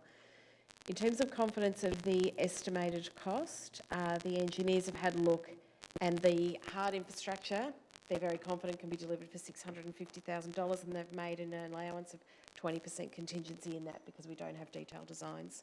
There will be a detailed design and a QS or a cost estimate affirmed before we then proceed to market as well, so we'll make sure that we do that check.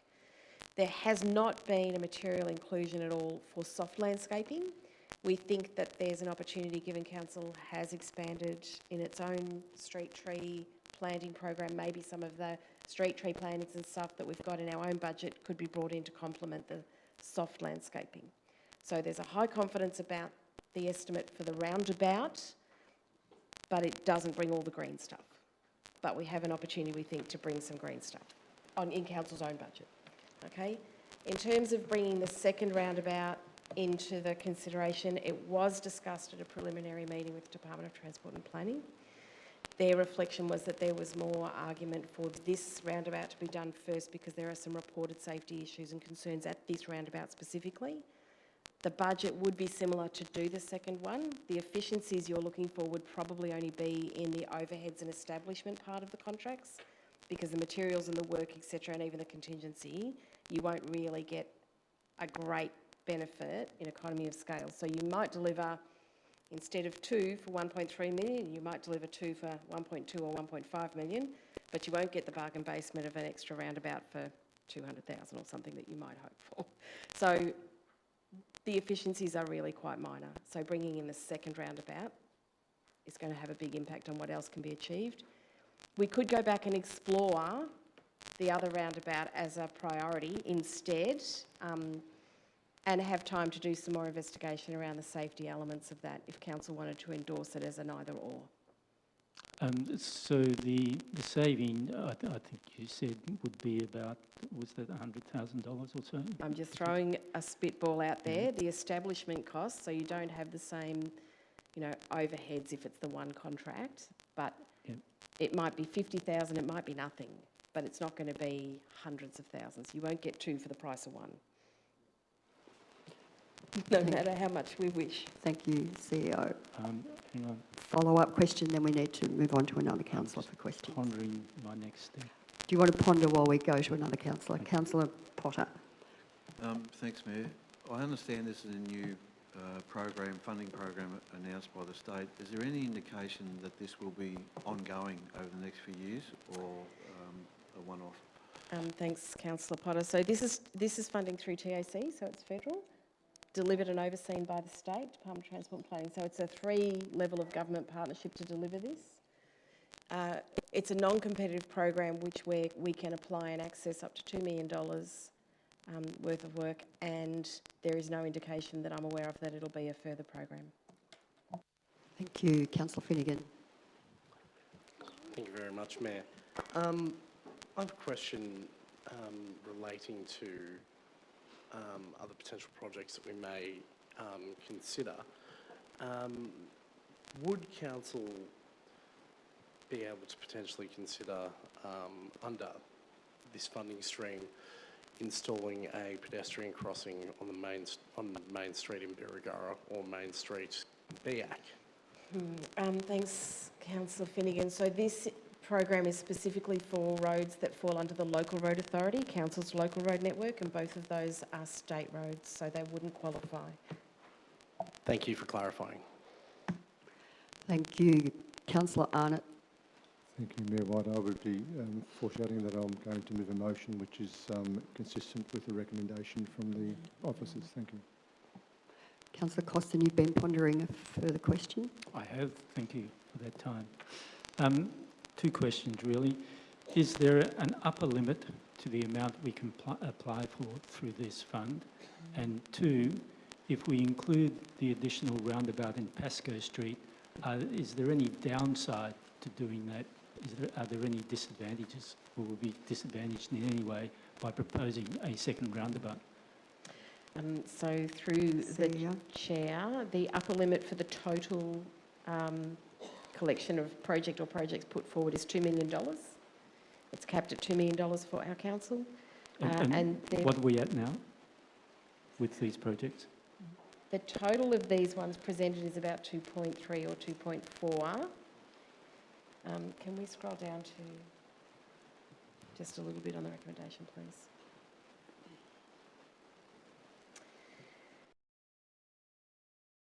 Said that some projects may not progress if they are not endorsed and fail to meet the criteria, and we will have to manage the total list to the budget. So what we mean by that is if there are 2 projects that add up to the order of $300,000 that aren't endorsed, then really what is left will probably be the suite. If there is a major project that isn't endorsed, like the Pascoe Street, which is why we've had preliminary conversations, we might have to circle back, but there is going to have to be a little bit of endorse all of these and we'll make it best fit when they have been assessed. One project might come out and 2 might stay in. It might be better to do that, vice versa. So the inclusion of an additional roundabout, I think then we're pushing the boundary to trying to shape up 3 applications for $3 million worth of work, knowing that we've really only got 2 that we can spend. So we would have to go in with an understanding then about how to cut $1 million potentially out. Thank you. Do we anticipate a second round of this funding? Councillor Potter does that, and my response is I've got no visibility of a second round coming. Okay, thank you very much. Thank you. I don't have an alternative. Thank you. Thank you. Okay, no other questions? Councillors? Do I have a motion? Thank you, Councillor Arnott. I'd like to move the motion as proposed by the recommendation from the officers. Thank you. Thank you, Councillor Arnott. To be seconded, Councillor Potter. Councillor Arnott? Thank you, Mayor White. This is a great opportunity. I'm thankful for the officers to grasp hold of this as it comes forward and to put forward a significant list of opportunities for their community and spreading it across the whole Shire so that we've got an opportunity to share the love, if you like, around our community to those areas where we've been able to pull projects off our list that we know are already there. We've already done work on these things. We already know that they are priorities for the community and for the safety of our commuters. So this is a really good opportunity to move forward in a cohesive manner with all of the projects ticked off in place with a reasoning behind them that gives us a reasonable level of confidence that they will be accepted. And yeah, we're a bit over the top, but you never get what you don't ask for. So, and then we'll be able to trim back to the 2 mil if that's what we need to do. But outside of that, I put this motion forward. Thank you. Thank you, Councillor Arnott. Councillor Potter? Thanks, Mayor. Councillor Arnott summed up most of what I was going to say. I think we should acknowledge the government bodies for providing the funding and their recognition of the importance of road safety to the community. As Councillor Arnott said, it is a widespread across the Shire, and I'd like to thank the officers for selecting some of these projects and making sure that they are spread across the Shire and not just located in one spot. Thanks, Councillor Potter. Does any other councillor wish to speak? Councillor Hanson? Yeah, I just also want to comment what a good opportunity this is, and I think we do have a broad range of projects. There will be improvements for pedestrians, for road users, for drivers, for bike riders, and also well spread across the Shire, but importantly too in areas around some of our schools, some of our major workplaces, and also our rural roads, which can often be forgotten. So I think that's really important. Thank you, Councillor Hanson. Any other councillor? No other councillor wishes to speak. Councillors, I'll now call for a vote. All those in favour? 7-0, carried. Thank you. We'll move on to the next item. Item 9.7, Eliminate Recreation Reserve Pavilion Redevelopment, proposed funding application to the Housing Support Program. The purpose of this report is to seek Council's endorsement to apply for funding to the Federal Government's Housing Support Program, Community Enabling Infrastructure Stream for the Eliminate Recreation Reserve Pavilion Redevelopment Project. Councillors, before I call for a motion, does anyone have a question of officers? Councillor Potter. Thanks, Mayor. Just after some clarification from officers as to how the proposal fits in with the housing support program. Through you, Mayor. Thanks for the question, Councillor Potter. So this is a funding program that's just recently opened in the last couple of weeks. So it's an opportunity for funding to both local and state governments. And there's a number of items that have been identified in the program guidelines that could be funded. That might be trunk infrastructure like roads and sewer and those types of pieces of infrastructure. One of the key items would be sporting or community facilities.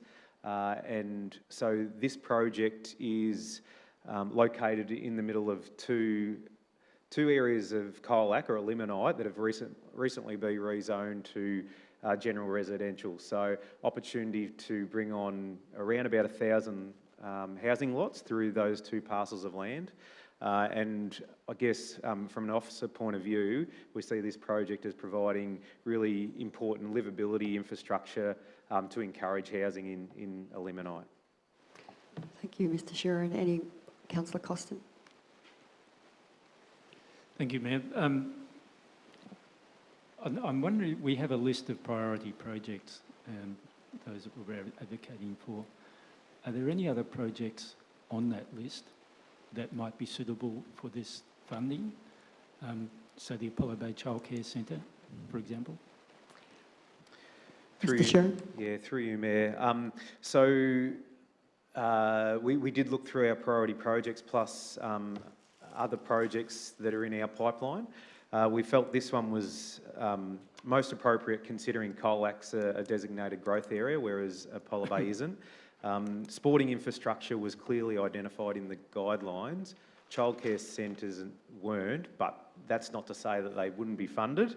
They would potentially be funded, but I guess the focus, particularly around this program, is on growth areas and bringing housing online, hence why the focus has been on Colac limonite, and this project is a priority project of council. Thank you. Just one more, if I could. Follow up. I understand there's an amount set aside within this cost estimate for this work for environmental sustainability measures. How much is that, and what sort of measures are we proposing in this pavilion? Through you, Mayor. Thanks again for the question. The amount in the quantity surveyor cost plan is around about $117,000 for ESD initiatives. We haven't specified what they are at this point in time because we're at concept plan stage. We are moving into detailed design where those items will be fleshed out. But they could be things like efficient electrical appliances, window glazing, insulation, water conservation, solar panels, those types of items. But we're moving into the detailed design phase at the moment, and we'll tease those out. Thank you, Mr Sheeran. Thank you. Councillor Finnegan, then Councillor Potter. Thank you very much, Mayor. Coming back to childcare within Apollo Bay, and just I'm wondering if is there any limit as to the amount of project can apply for under this funding stream, and would there be any harm in perhaps also endorsing? Could council also perhaps endorse, some funding towards sort of Apollo Bay childcare and infrastructure related to that within this funding stream, whilst also pushing forth the Illuminite Recreation Reserve Pavilion? Mr Sheeran? Through you, Mayor, I'm not aware that there's a project limit in terms of how many projects you can apply for. There is a maximum of $45 million per project, so it's quite generous. My advice would be that to submit more than one application would dilute your chances of getting a successful project up. There is a really quick turnaround in terms of submitting the application, so they do need to be submitted in August. So the recommendation would be to focus on one project that meets the program guidelines. Like I said before, I don't believe the early years hub in Apollo Bay would neatly fit the guidelines. And the other thing is that the Illuminite project it's further progressed in terms of project readiness is probably the key thing. Thank you, Mr. Thank you very much. Sharon. Thank you. Councillor Potter was next, and then Councillor Costin. Thanks, Mayor. I do note it's written here, and I'm grateful for that, but just seeking assurance that the ask that we're putting forward of 6,600,000, we're confident will cover the costs as we know them today to be in relation to delivering the project should we be successful for the grant. Mr. Sharon. Through you, Mayor. Yeah, so we've got a recent quantity surveyor cost plan, which does include a generous contingency as well as escalation for 12 months in terms of construction. So we're confident that amount is sufficient. Thank you, Mr. Sharon. Councillor Costin, then Councillor Arnott. Thank you. Just back on this childcare centre, the expansion of the early years hub, you mentioned that the Illuminite Sports Ground Pavilion is sufficiently advanced to be a good candidate for this funding stream. Are we advancing the Apollo Bay Childcare Centre? Are we progressing that so we can apply for funding? Through you, Mayor. So we haven't progressed that any further in recent times, no. So if that was a priority of council to build additional facilities at that site, being the Apollo Bay P12 site, further design and cost estimate work would be required. Thank you, Mr. Sharon. Councillor Arnott. Oh, sorry. Follow-up question. And we're not doing that at the moment. Do we have plans to do that, to progress that? Through you, Mayor, not in the short term, no. Thank you, Councillor Arnott. Thank you, Mayor White. Just flagged that I would have an intent to move the motion consistent with the council, with the officer's recommendation. Councillor Hanson, did you have a question? No, just want to second it. Okay, any further questions? Councillor Hart. Yeah, thanks, Mayor. Haven't had a go yet. I just want to make sure that I have understood the answers absolutely correctly. So this is a housing support fund, that's what it's called, and it does prioritise sporting facilities, but not childcare. Have I understood that correctly? Through you, Mayor. What I would, just to clarify, in regards to the funding program guidelines, it specifically mentions sporting facilities and community facilities. It doesn't mention childcare centres.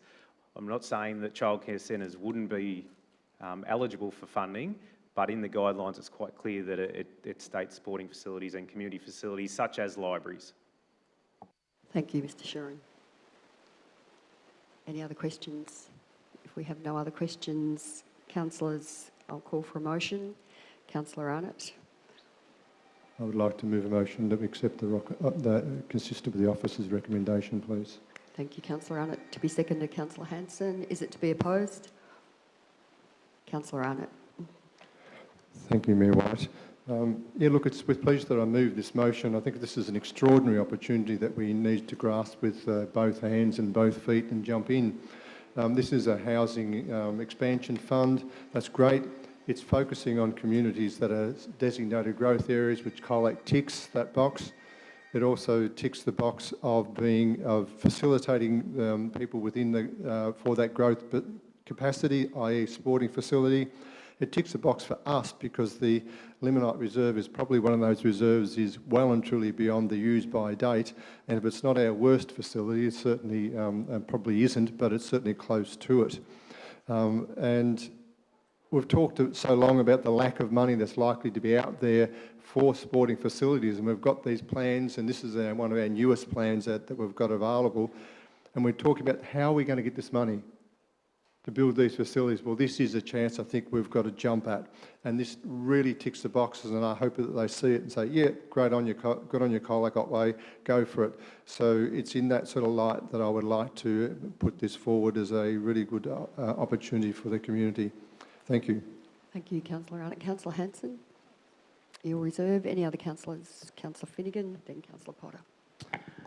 Thank you very much, Mayor. I think it's been clear to anyone who's been to the Limonite Reserve over recent years that the existing pavilion is looking very dilapidated, and I guess that's putting it very kindly. And that's not due to, it's not due to any lack of effort from the sporting clubs who occupy that facility in trying to, commit to keeping up its appearance and the like, and doing what they can to make sure that it looks its absolute best. And I think that this funding program, as Councillor Arnott has said, is one that we need to grasp with both hands, dive in, feet first, whatever you want to put it. It's a great opportunity for us to replace those rooms and everything there that are in a bad condition. As has been stated, we're already a long way down the pipeline with planning and everything, and ready to go, and have been waiting for, a funding opportunity, something akin to this, hoping that something might come up, and lo and behold, something has come up, and hopefully we may be in a position to get it fully funded. And wouldn't that be an absolute boon for the Colac Otway Shire, having such a brilliant facility built to service the rapidly growing population in the south of our town. So, in the south of Colac, I should say. So I'll be supporting this. Thank you. Councillor Finnegan. Councillor Potter. Thanks, Mayor. Yeah, I'll be supporting this as well. We have a number of sporting facilities in our Shire that need a lot of work. We know the conditions of Limonite, Birregurra Football Netball Club, although technically not ours, their conditions out there are woeful, as are the conditions at Irrawilpit, the Western Eagles. And we have a long-term strategy in relation to those sorts of facilities. The difficulty is attracting funding, and I really want to highlight to the community the agility of our officers and the diligence. I would have thought that the Limonite Recreation Reserve Pavilion could have slipped through this opportunity for funding, but officers have picked it up, they've done their homework, and this is an opportunity to rebuild this and ask of a bit over $6.5 million to do it. It's a great opportunity, and I'm grateful for the officers for putting it in front of us, and I really hope all of us get behind this. Thanks, Councillor Potter. Any other councillor wish to speak? Councillor Hart. Yeah, thanks, Mayor. Let's have a look at what this is called, a housing support program.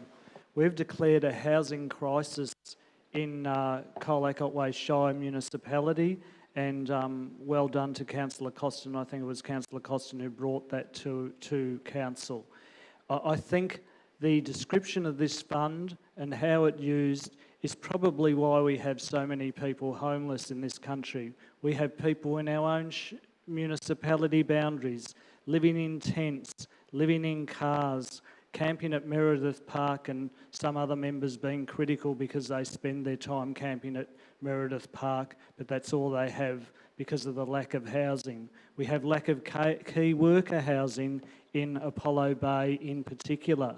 I think the description of this fund as a housing supporting program is just one of the pieces of the jigsaw as to why we have a housing crisis in Colac Otway Shire, and more generally a homelessness crisis in different areas across the country.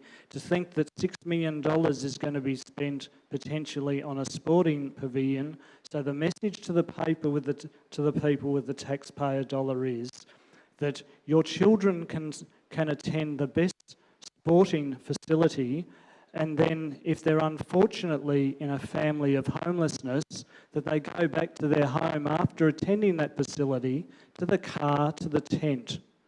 I think this is it's absolutely why there is such a problem with homelessness in this country.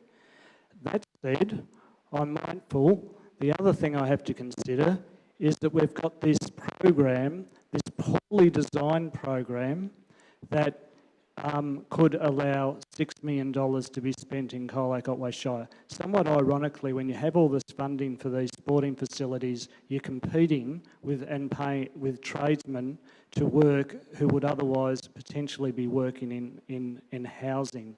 The issue is integrated. If I do end up supporting this, the only reason I'll do it is because the concerns I've raised are going to fall on deaf ears anyway, and we have potential to secure $6 million plus funding for a facility in Colac Otway Shire. But I think, while I appreciate what the officers have done, and I appreciate what the officers are trying to do with this, and also getting a facility for the community, I think from a wider point of view of state and federal governments, it's disgraceful that sporting facilities are put ahead of the public housing crisis that exists in this country. Thank you, Councillor Hart. Councillor Hanson? Yeah, I'll be supporting this motion and very happy to second it. This pavilion's been a priority project for the Colac Otway Shire for some time. The existing building is well past its use-by date. It is slowly being eaten away by termites, which is a bit sad. We have a number of facilities in our shire that are also of poor condition. I think we have to take the opportunities when they present to try and upgrade some of these facilities and have new facilities built. It does, as the officers have said, it fits within the program. And I take on board some of the things that have been said by councillors, but there's a lot of positivities that come from a project like this, and if we get the funding for it. And I think it very much does fit within, I guess, the wording of a housing support program, because, you know, part of housing is also building a community and building a village. And sporting clubs are central to building that community and building that connection with people. Participation in sport not only builds connections with people, you know, whether you're young or old, they are great places to come together and get those connections, build those relationships, and really build your village and build your community, as well as achieving not only those mental health benefits, but those physical health benefits as well. So I think it fits within, you know, that broader picture of yes, I very much support housing, and I very much support building a community, and a project like this is integral. Thanks, Councillor Hanson. Councillor Arnott, right of reply. Thank you, Mayor White, and thank you, Councillor Hanson. You stole some of my thunder there, but said it far more eloquently and added more to it than what I would have considered. So I'll concentrate on just one component of this. That is to highlight the value of the work that the council has done, including to get these plans in place for this facility. If it's not for forward planning, if it's not for the effort and the resources and, dare I say, the money that some people criticise at times, to put into planning for this, to get the plans in place so that you have them in place, that you know what it is that you want, that you can then confidently go into the department with an application and say, here are our ready-to-go plans. We know pretty much what this is going to cost. We do have the community buy-in already, so all we need is you to say yes. Thank you. Thank you, Councillor Arnott. Councillors, I'll now call for a vote. All those in favour? Those against? 5-2 carried. Division, all those in favour? Councillor Finnegan, Councillor Arnott, Councillor Hanson, Councillor Hart, Councillor Potter, Councillor White. Against? I'm calling a division. Against? Change the vote. Vote for it then. I think we've got a consent. Oh, we'll have another division. All those in favour? Against? Carried. 7-0. Where will all the names be recorded? Well, we'd like all the names recorded. Well, we do call it vision. Okay, can we record the names, please, in the first instance? And we might do one more item, then take a break. Thank you.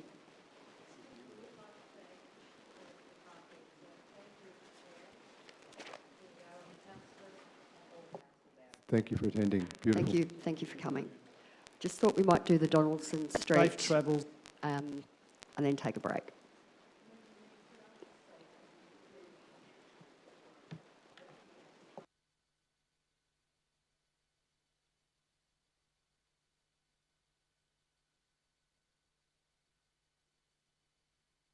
Thank you. Councillors, we'll move on to item 8, Donaldson Street, and then we'll take a break. So 9.8, Donaldson Street Park redevelopment, proposed funding application to Vic Health's Growing Healthy Communities Grant Program. The purpose of this report is to seek Council's endorsement to submit a funding application to Vic Health Growing Healthy Communities Grant Program for Stage 2 of Donaldson Street Park redevelopment projects. Councillors, before I ask for a motion, do any councillors wish to ask a question? No questions. Councillors, the officers have provided a recommendation report for our consideration. Does any councillor wish to have a motion in relation to this matter? Councillor Finnegan, seconded. Councillor Potter. Is it to be opposed? Councillor Finnegan. Just clarifying that I'm moving the officer recommendation, which Thank was you. in the circulated agenda, is currently on the screen. Yes, Donaldson Street is in an area that's, let's be honest, is sometimes derogatorily referred to as the Bronx in Colac. It's an area full of people of low socioeconomic backgrounds and the like, and you know, as a child, I spent time living down in that area. It can be a pretty bleak place at times, but I know as a kid when I was growing up, one of the things that I enjoyed doing with some of the other kids around was going to the park over at Donaldson Street, even though it wasn't the greatest playground or anything like that. It was an escape from some pretty awful circumstances some of us had at home. And coming onto council, that's something I was encouraged to advocate for, and I note that Councillor Potter as well has advocated a lot for the play space down there. And this recommendation, this motion will see council, endorse a project to see upgrades to this park be put forward as a grant application, and I think that's a great outcome for a community that unfortunately doesn't see as much love from the Shire perhaps as they ought to. So rather than just harping on about it, I'll move the motion. Thanks. Thanks, Councillor Finnegan. Councillor Potter. Thanks, Mayor. Yeah, I'm happy to second this motion. This area of Colac, there's been a park there for some time, a long time, but the equipment's old and dated. It needs some refurbishment and some improvement. We have to support all of our community, including the community in this area of town. And I note that there's a proposal nearby for additional housing, residential housing. So there'll be more users in that area looking for some small recreational facilities, and this will provide that. I'm sure the community, if we're successful, will be very grateful for the support. They don't ask for much, and hopefully we can deliver something for them. I thank officers for finding this opportunity. Thanks, Councillor Potter. Does any other councillor wish to speak? No other councillor wishes to speak. Councillors, I will now call for a vote. All those in favour? Against? Carried 7-0. Thanks, councillors. I think it might be a good time to just call a small break. If we have 5 minutes. Thank you. 5 minutes. We've still... Oh, let's get going.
Check, check, check, check, check. Ha, ha, ha.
Check, check, check, check. Chuk, chuk, chuk.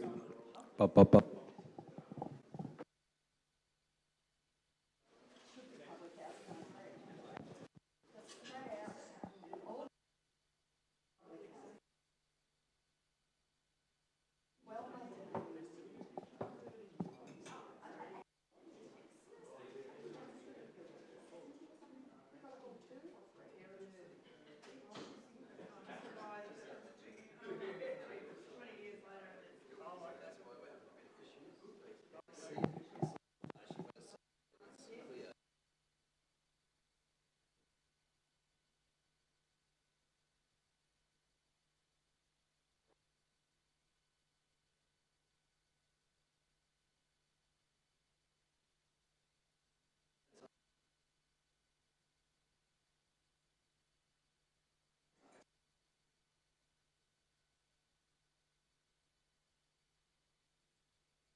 Right.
fine, because I knew. Like, if you had it, you'd go 15. I'm surprised you called it. Oh, no, we had to.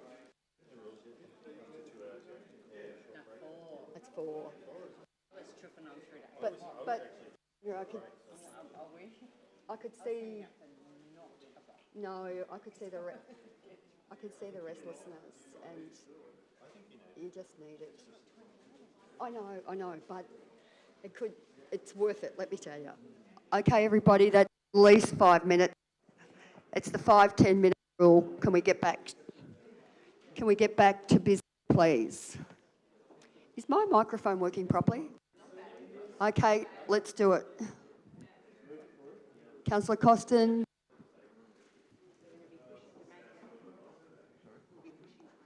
Councillor Costin, Councillor, who else are we missing? Councillor Potter, Councillor Hanson. Yeah, I still got the governance alternate. I guess it'll be on the screen.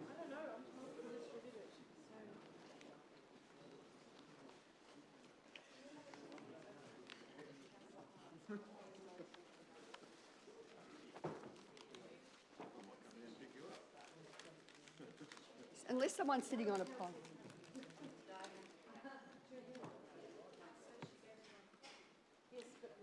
Someone's ended up with all of them by the sounds. The alternate motion. Councillor Hart's motion.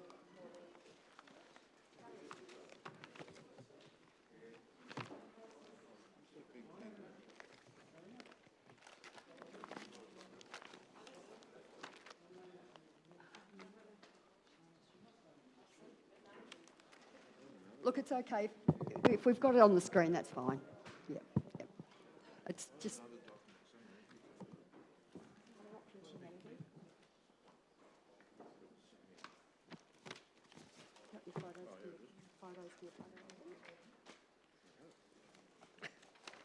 Is it in the back of that?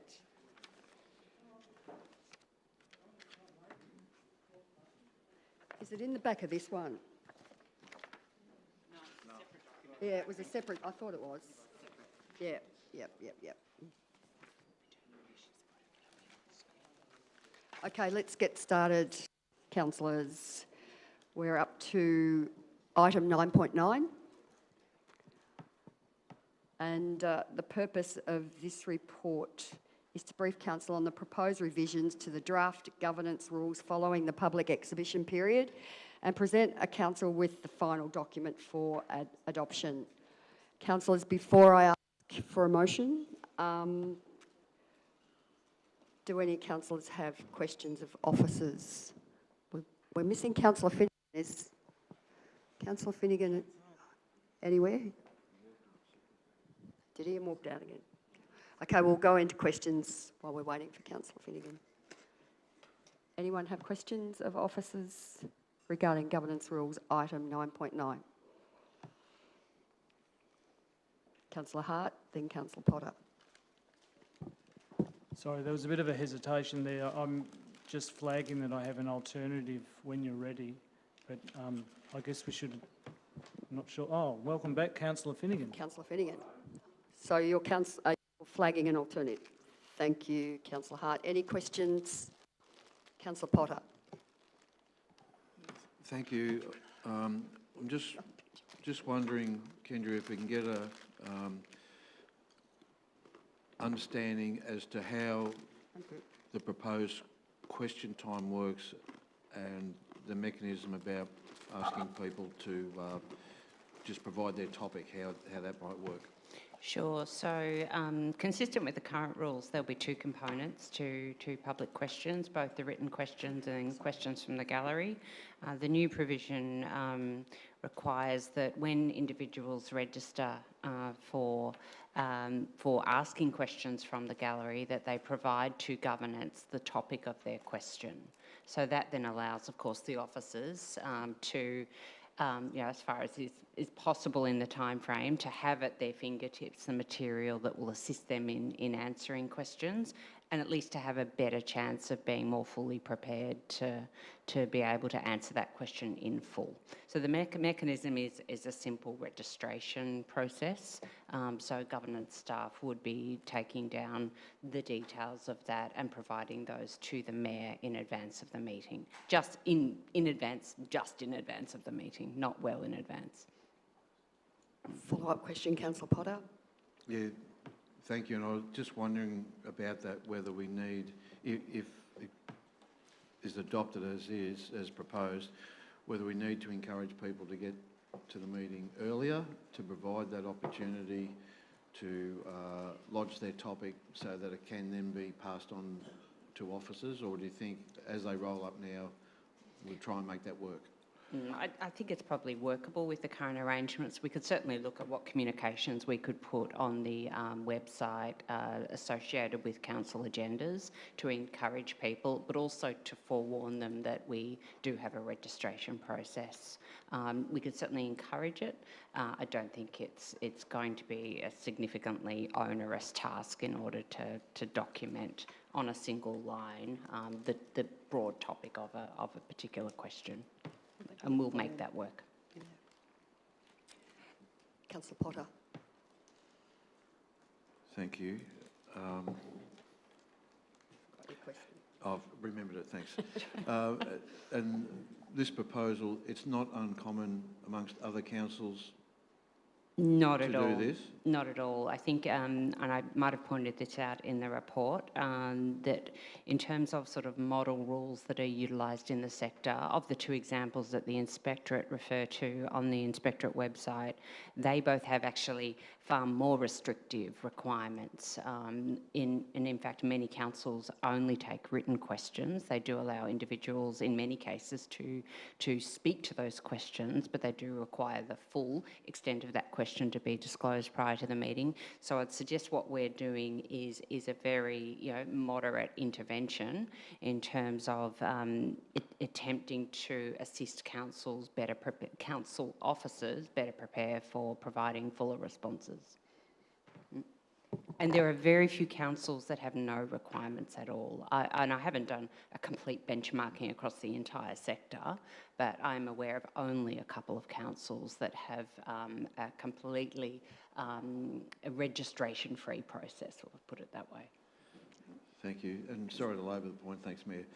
So this proposal, in your view, leads to better answers potentially leads to better answers to the questions, and therefore it's servicing the community better. It's not about trying to stifle questions, but provide better answers. Yeah, that's the intention. Yep. If you know that you have a question coming in respect of X or Y, you can get relevant documents in front of you on your desktop. You can make sure that relevant staff are on hand, to ask any questions through email or through some other channel. You can make arrangements to ensure that you can hopefully address as many aspects of that question as might be, forthcoming, and you're just so much better prepared.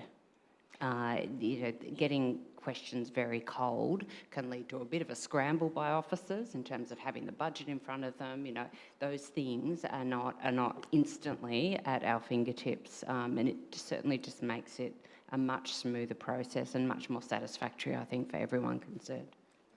Thanks, Kendria. Any other questions? No other questions? Councillors, I've got a recommendation before us. Does the councillor have a motion for us? Yes, I'm moving the motion that's on the screen, which is largely based on the officer recommendation but has a few extra points. Do you want me to read what the extra points are? Yes, please, councillor. Can you read those out? Okay. Adding at... this is like an eye test. Adding at, is it 39.1, a prohibition on a rescission motion being lodged which seeks to overturn a decision to adopt the council budget. Extra point, inserting at 40.1 the words is not seconded or is withdrawn after the words, oh boy, is that it is... Can someone help me out who has this on a computer screen, please? It might be easier behind you. Or, hang on. Yeah. That might be easier, I think.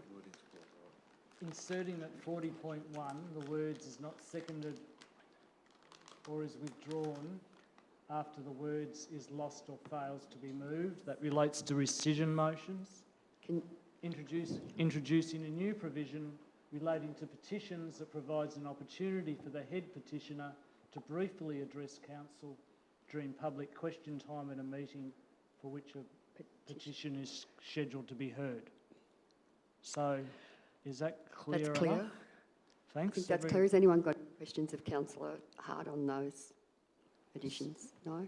Have we got a seconder for Councillor Arnott? Is it to be opposed? Not to be opposed. Councillor Hart.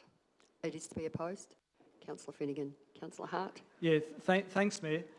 First point I want to make about this review of the governance rules is 4 years ago in July 2020, we reviewed the governance rules in preparation for the next council. So setting up the new council with governance rules from day one is a sensible thing to do, and it reflects what we've done in the past. It doesn't stop the council as they settle in from deciding to change the governance rules. I'd like to thank the two submitters. These governance rules went out for public comment. I'd like to briefly touch on the workshops that we had. We had numerous workshops on these governance rules with councillors and governance experts. I make the point that in most of those, the CEO was not present, and that was deliberate. This was a discussion of councillors with governance guidance. This process has not been driven or written by the CEO. Some of the improvements that are in the draft governance rules, as per the officer recommendation and reflect submissions, are that a person can make a brief statement to put context to their question, and they can also be invited to ask whether or not they think their question has actually been answered. In addition, there's that extra provision about petitions. So if there's a recommendation about a petition, the petitioner has the opportunity to briefly address council during public question time in relation to the motion, whether or not that they think that addresses the petition or anything else they may want to say about that. On the issue of the topic for the question, I think there's two main reasons why I strongly support this. We've had an instance where a person has come in and asked a question some years ago about a neighbourhood dispute, and they made various comments about a particular person that they named. And now that we broadcast our meetings, perhaps many years ago when we didn't distribute the recordings, we didn't have live YouTube broadcasts, it wasn't such a thing, but now we broadcast meetings. I would put it to you that if you had a topic, Mayor, that said a neighbourhood issue, you might caution the person, please don't mention the name of your neighbour. You have to be a little bit careful what you say, because ultimately council, as the publisher of that question, could potentially have legal issues. But the other thing that enables, and I think it's a great enabler of the topic, it complements one of the submitters who said that they should be able to give context to the question. Because if you know that there's a question on Blue Water Fitness Centre and someone starts to talk, well, I went to Blue Water Fitness Centre last Friday, you'll know straight away, well, that's obviously they're giving context to the question. They start talking about a visit to Lake Colac, you might say, well, hang on a minute, I thought your question was about Blue Water. So that enables it. We're actually improving question time. There's been some corrections on to do with the mayoral vote to make sure that the governance laws coincide with the Act, and there's been some key changes to rescission motions, and I think the way that Council's handled rescission motion hasn't been as tight as it could be. Particularly, I don't think you should be able to put in a rescission motion for the full budget. That could put a council into administrative crisis.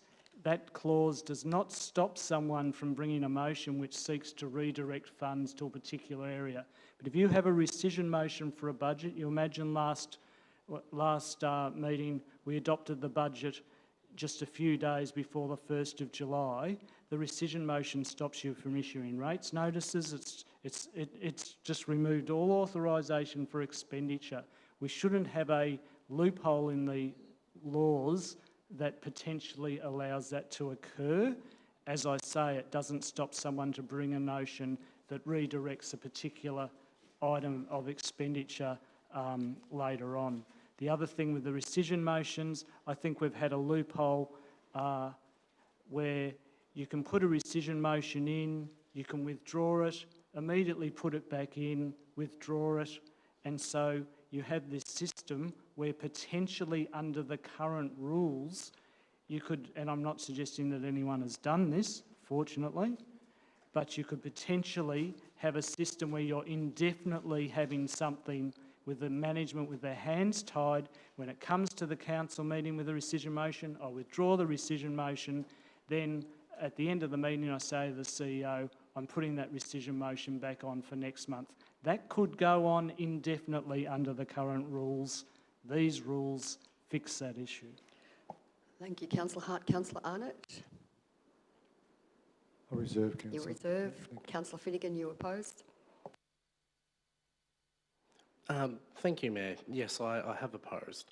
The reality is the governance rules have been reviewed and tweaked multiple times this term of council, and that right before the final siren blows on this term, we're being expected to, or asked, to lock in changes to the governance rules and lock in new council to following these changes until they make their own changes.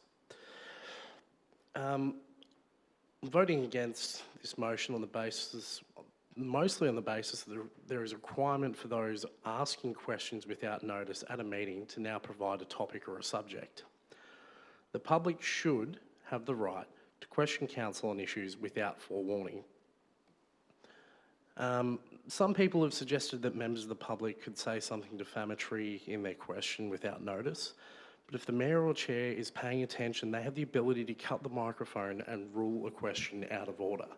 And we've seen it happen in this term of council before, and the mayors and chairs of this council are very effective at doing that when they feel they need to. You know, we have a position where sometimes when written questions are asked, council far too often finds itself providing a sanitised written answer that is read from verbatim, and sadly, at times, it doesn't come close to answering the question which was actually asked by the person who asked the question. You know, if we don't have the ability to answer questions, it's perfectly acceptable to take the question on notice and provide a response at a later time, as is the current process. You know, I don't think we should be making these changes at this time to the governance rules, but if there are, you know, if it's passed, I will abide by them, as I should. But my view is we shouldn't be changing things right before the final siren blows on this term of council. Thanks. Thank you, Councillor Finnegan. Does any other councillor wish to speak? Councillor Costin, Councillor Potter. Then Councillor Potter. Thank you, Mayor. You recall that I was a bit of a naysayer about this update of our governance rules at this time. We had adopted a set of governance rules in September 2022. So I've got some sympathy for Councillor Finnegan's position that there's a constant tweaking going on before the next council comes in. But I've been pleasantly surprised by the work that's been done and the updates that have been proposed. So I thank the officers for that. I think we've got a better set of rules at the moment. I'm pleased to see the changes around question time, particularly the opportunity to provide context and to ensure that questions are adequately answered. And I do agree that if they can't be answered on the night, they can be taken on notice, but the Mayor has that capacity to do that now. I also support the change around Clause 51, which is the casting vote, which allows for the deferral of the matter or the retention of the status quo. All councillors are equal, including the Mayor. We're all equal. And borderline matters shouldn't really be decided by one councillor having two votes. Deferral, of course, allows for more in-depth consideration of the issue at a later date or when all councillors might be present. I'm also pleased to see one thing that I pushed along in the interests of what we said in our council plan, that we want to be leaders in good governance and transparency. And that is for the CEO to report to council on items that were confidential in closed meetings that are no longer confidential, so that council can decide whether to release those minutes or information or whatever it be. It's still up to the discretion of council. This is a small step towards greater transparency of council in its decision making.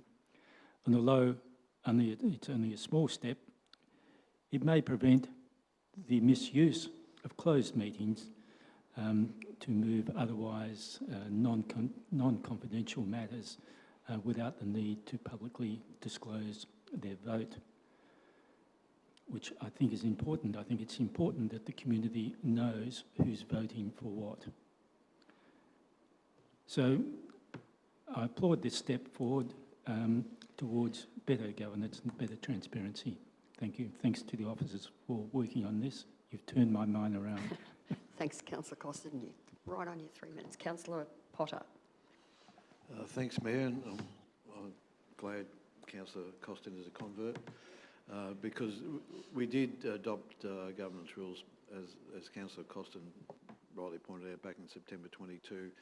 Since that time, however, every now and then we've exposed some shortcomings in those rules and our meeting procedures and so forth.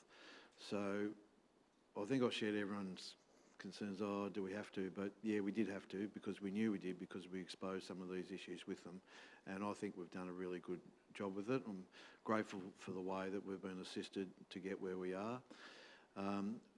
I did have concerns about question time, but we've heard just a few moments ago that what is proposed will enhance the service to our community when they come to ask questions, which will improve the way they get the answers, because we have heard from time to time that some members of the community have been walking out disgruntled because we haven't answered the question. You can't answer the question all the time. We do take questions on notice, of course, but any little step to try and improve the way we deal with that is an improvement.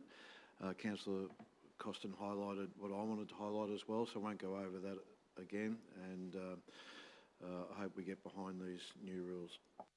Thank you, Councillor Potter. Any other councillor? Councillor Hanson. Yeah, I'll just speak very briefly. I will support the changes to the governor's rules, and I am glad that there have only been minor changes to question time.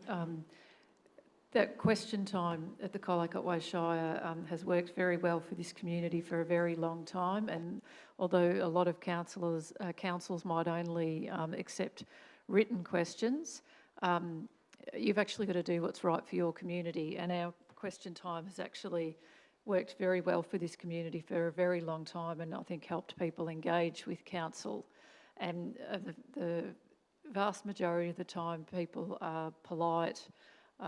They ask their questions in good faith, and officers try and answer them when they can.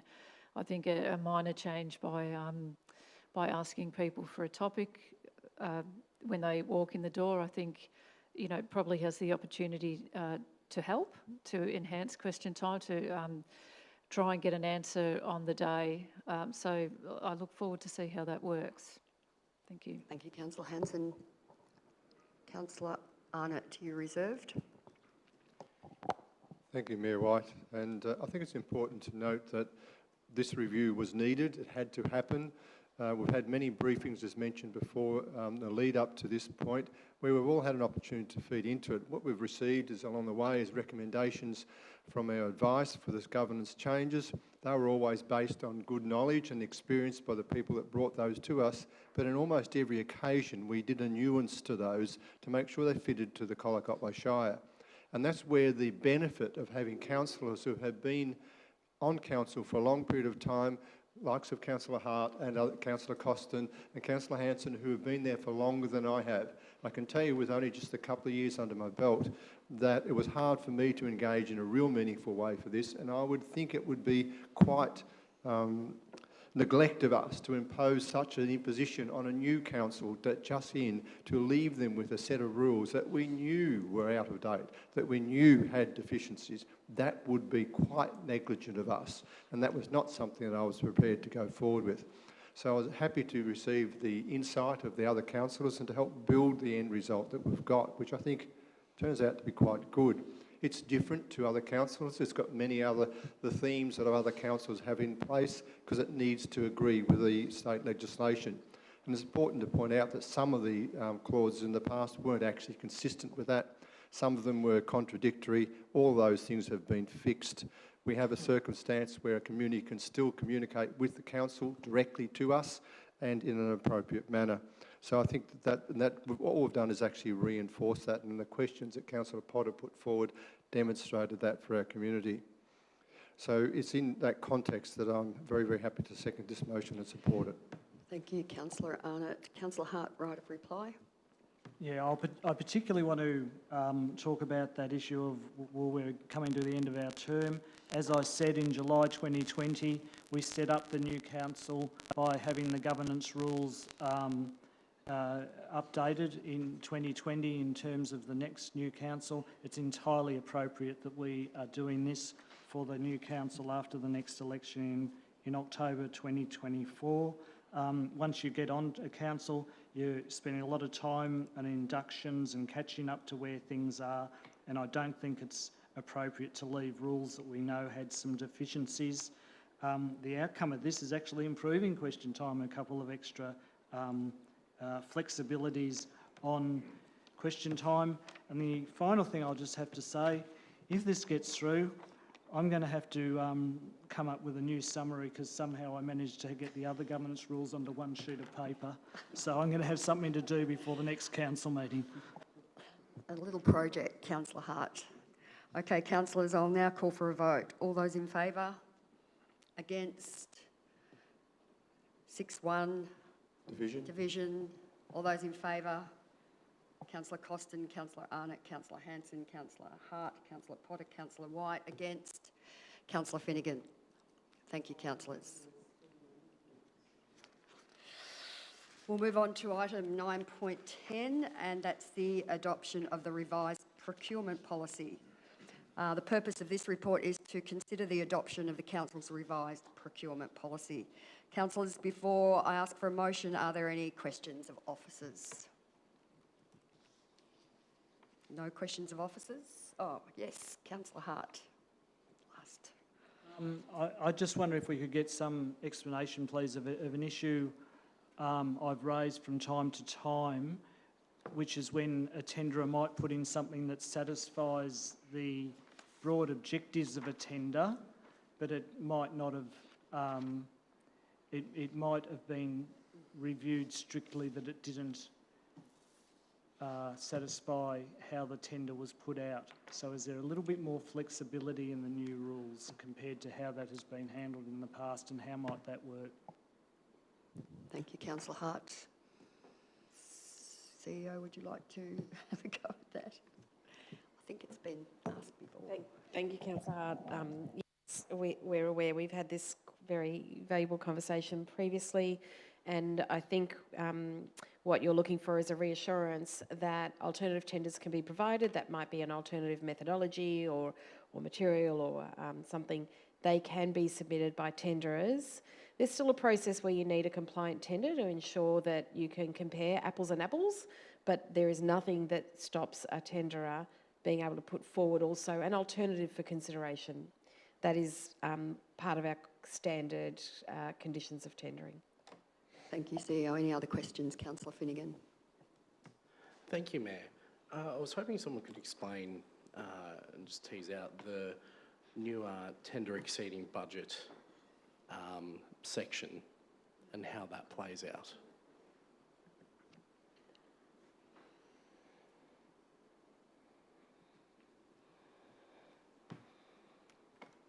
Bear with me, Councillor, sorry. Question without notice. I'm just looking for... You may have a page reference in front of you or a clause.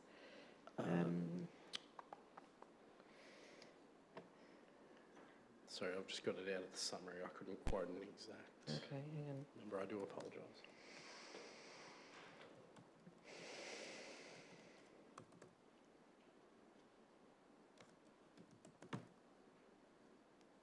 Okay.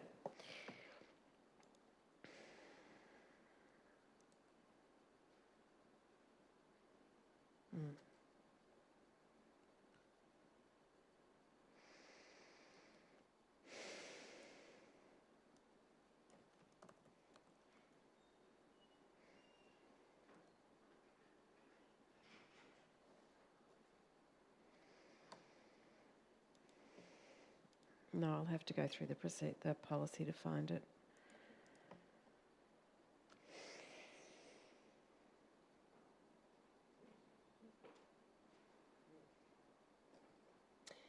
So Councillor Hart's question, which I've already answered, there is a specific section 528 on alternative proposals. Councillor Finnegan's question, I think will sit in 5210, zero tender submissions process, and it is about 6 months since I read this.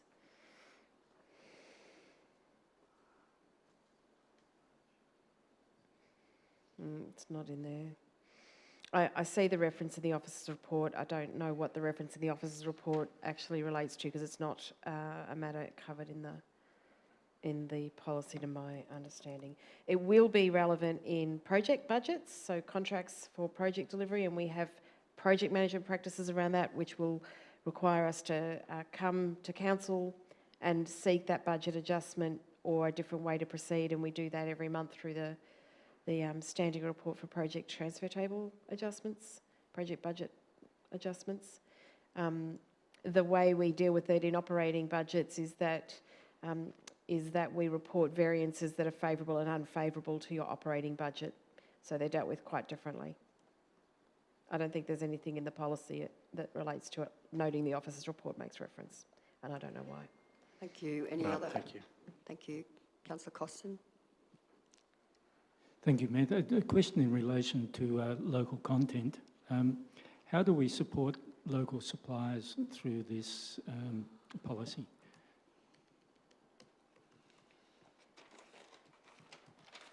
Just bear with me again, I'll have to find... 5.1.6.3. Yep. So this is actually much more comprehensive than Council's previous policy. It's had a lot more detail included in here. I assume you just want an overview of that? Yes, please. Rightio. In a nutshell.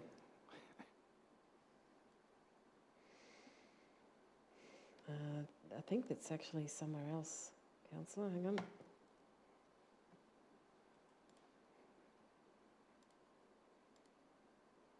Right, 314.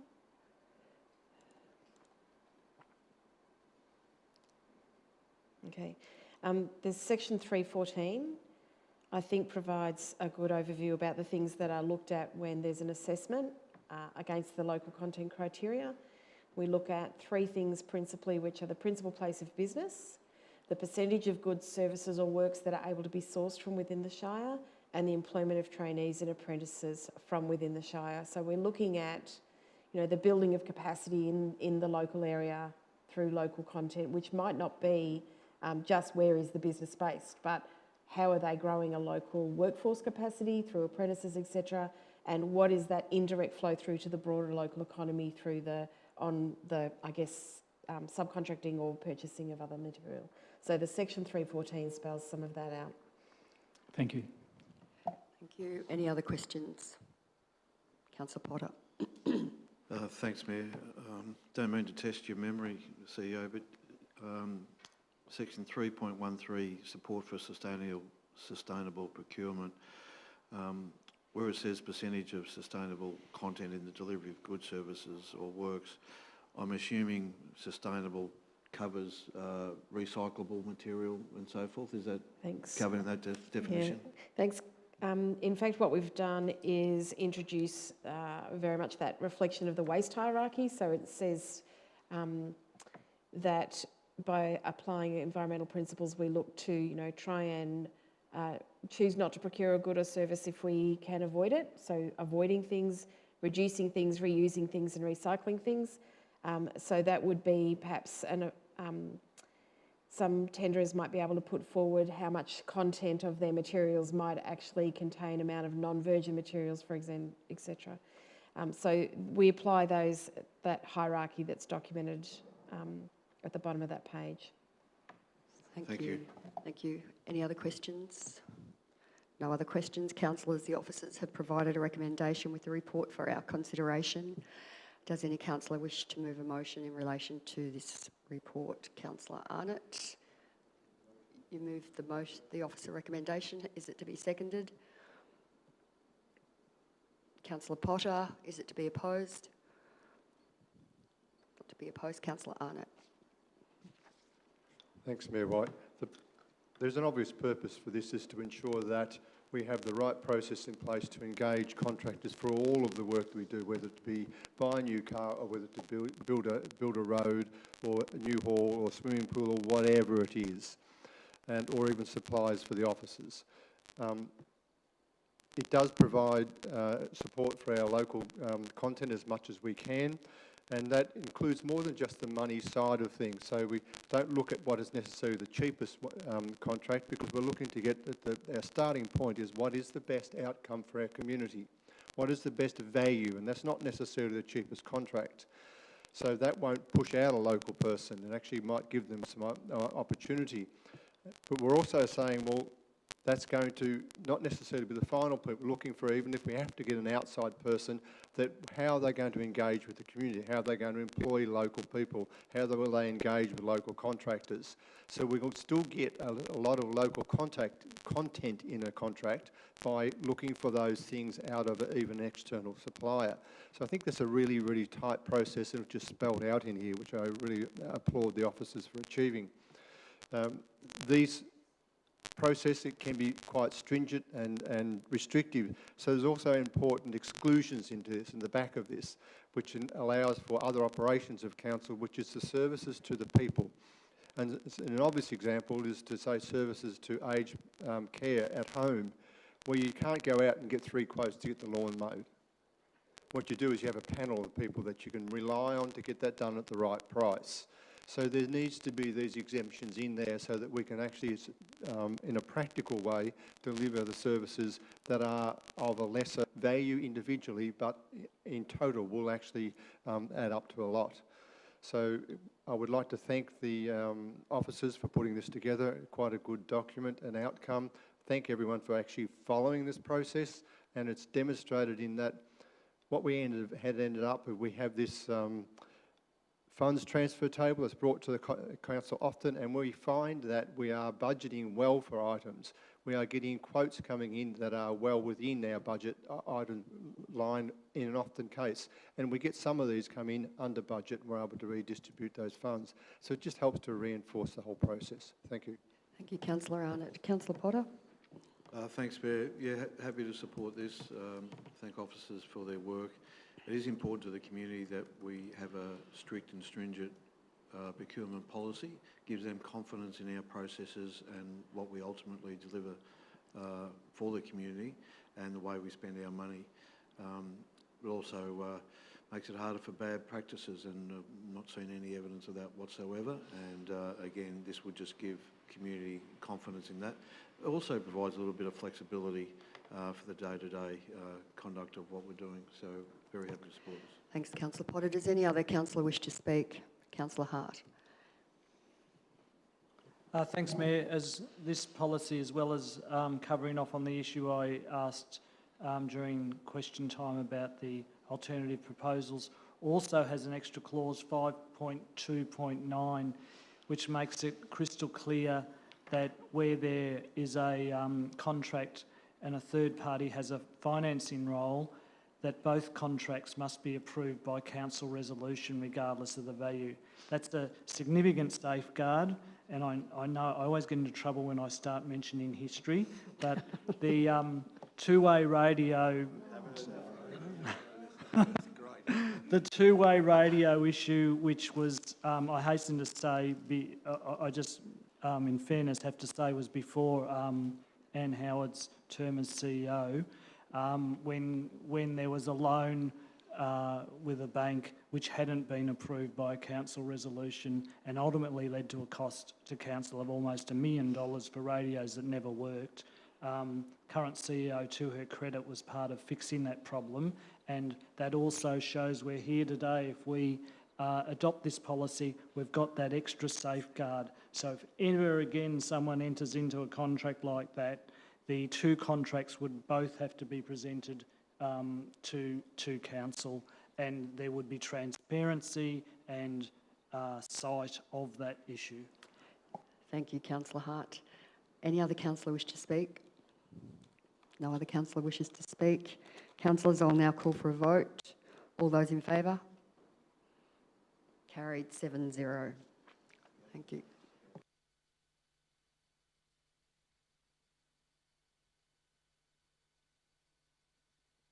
Okay, councillors, we'll move on to item 9.11, and that's the adoption of the revised complaints policy.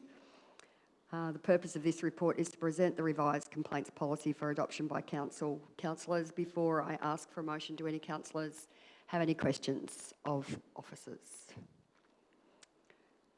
No questions of officers? Councillors, the officers have provided a recommendation. Would someone like to move a motion?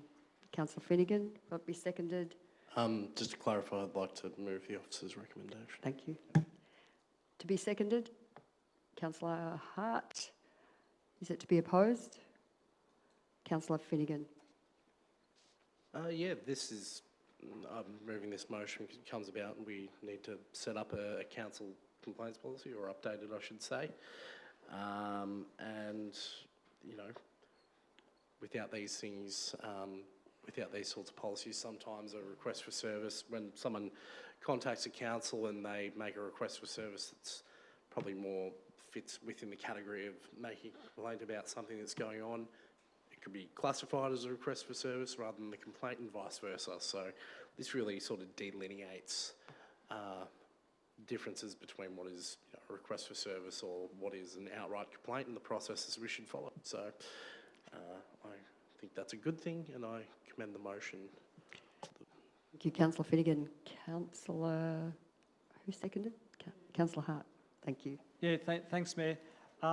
My recollection is that we adopted our first complaints policy in the last term, and one of the issues that has arisen, and Councillor Finnegan's touched on it, that with the best of intentions, sometimes requests for service have been put through the complaints policy process when really the person was just asking, when they might use the word of complain, I'm complaining about the broken footpath, and then they got caught up in the complaints policy. So I think that teasing that out and having that better understanding of what is a request for service, even if people use the word complaint, I think that's a significant improvement of this policy.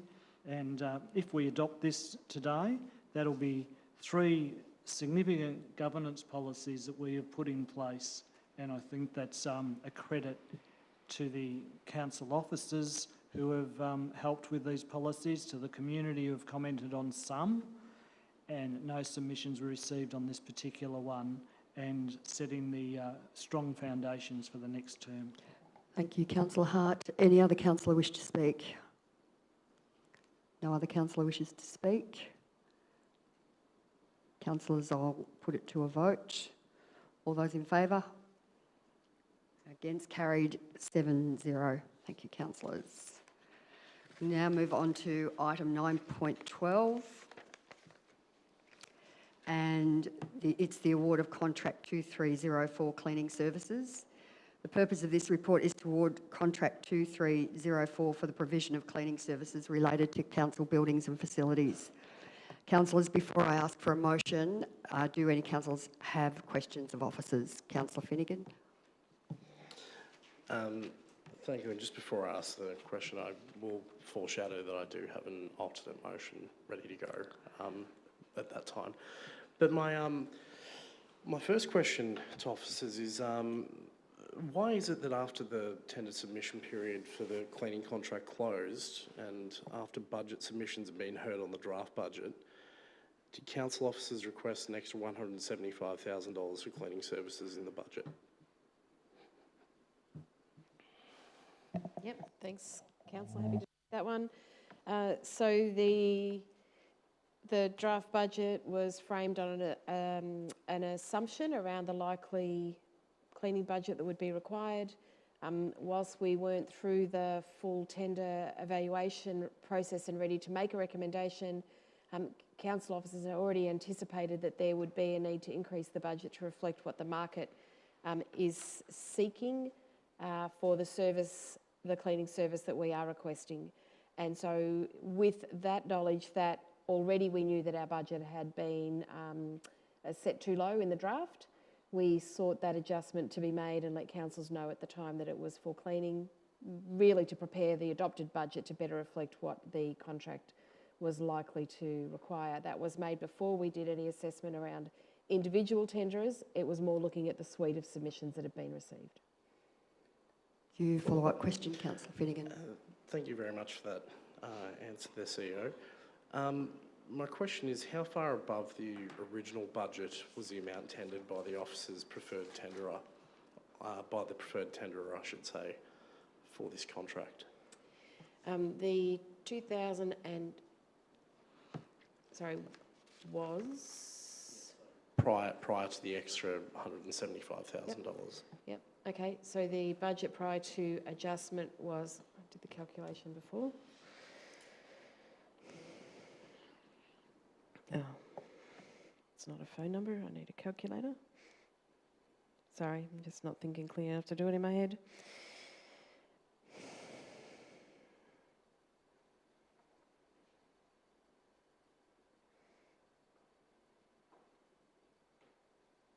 It's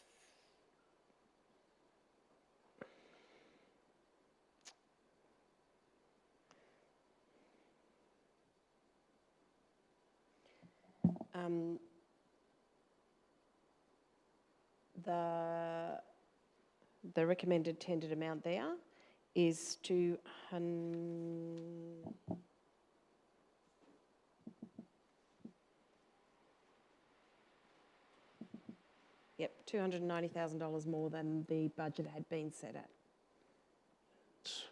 No, sorry, and however, the budget is also set to accommodate the new contract for 7 months of the year.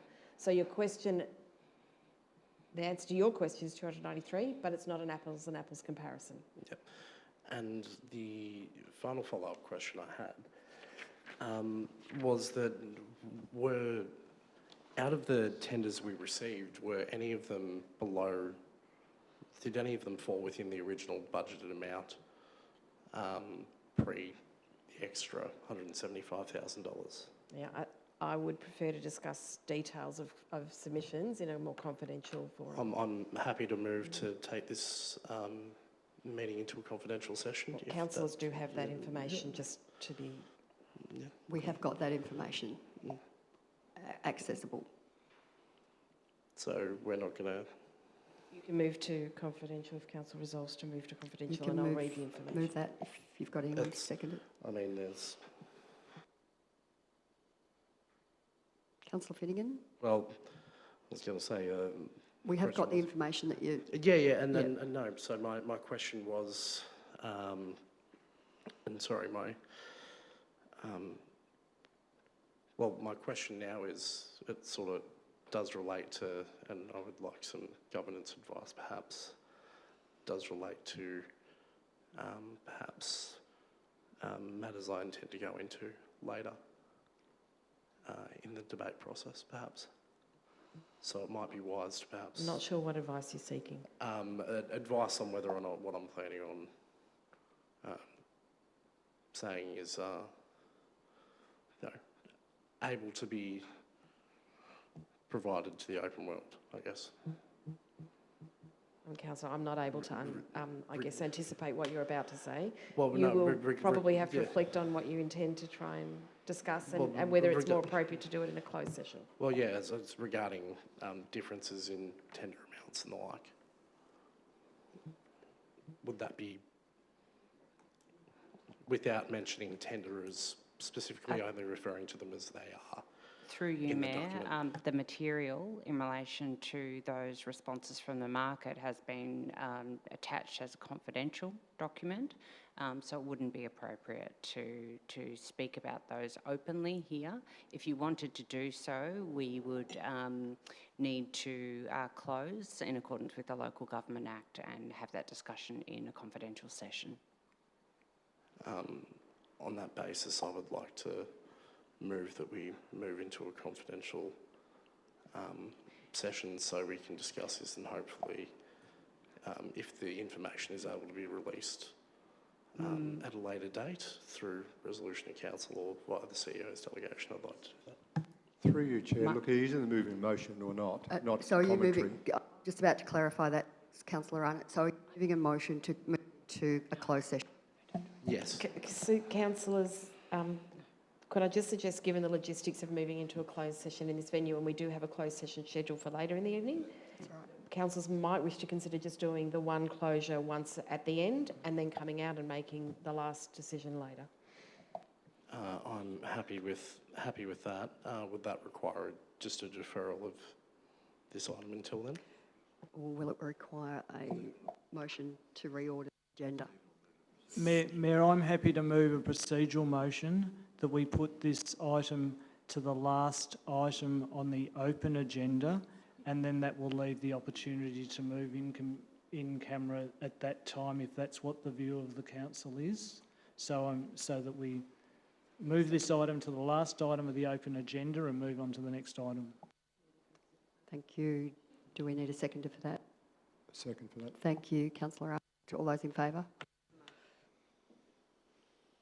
Carried 7-0. We'll move that item into the closed session at the end of the meeting.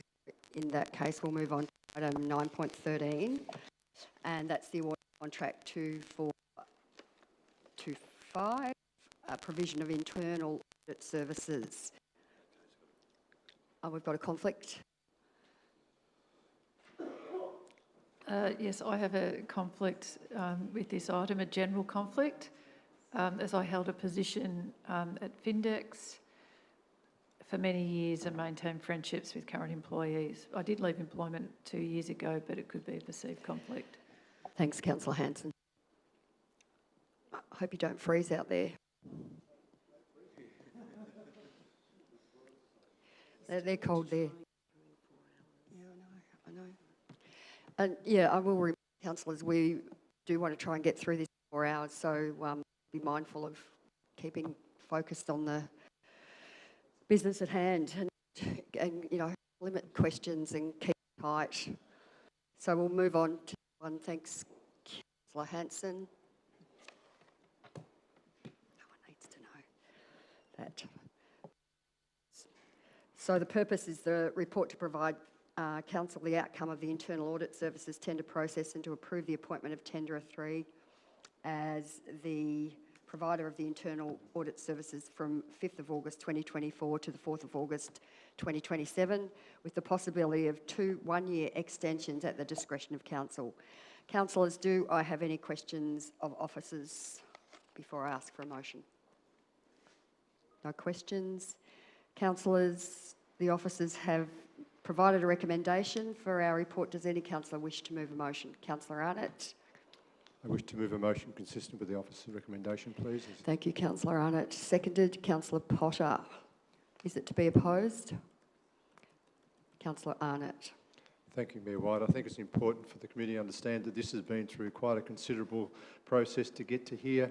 It's been approved by the Risk and Audit Committee that this tender be approved to this particular contract, and there was quite a significant process that we Audit Committee went through to arrive at this, and with all the information going past the council representatives and the independent members who have all approved of this. So it's really a recommendation to council to proceed forward.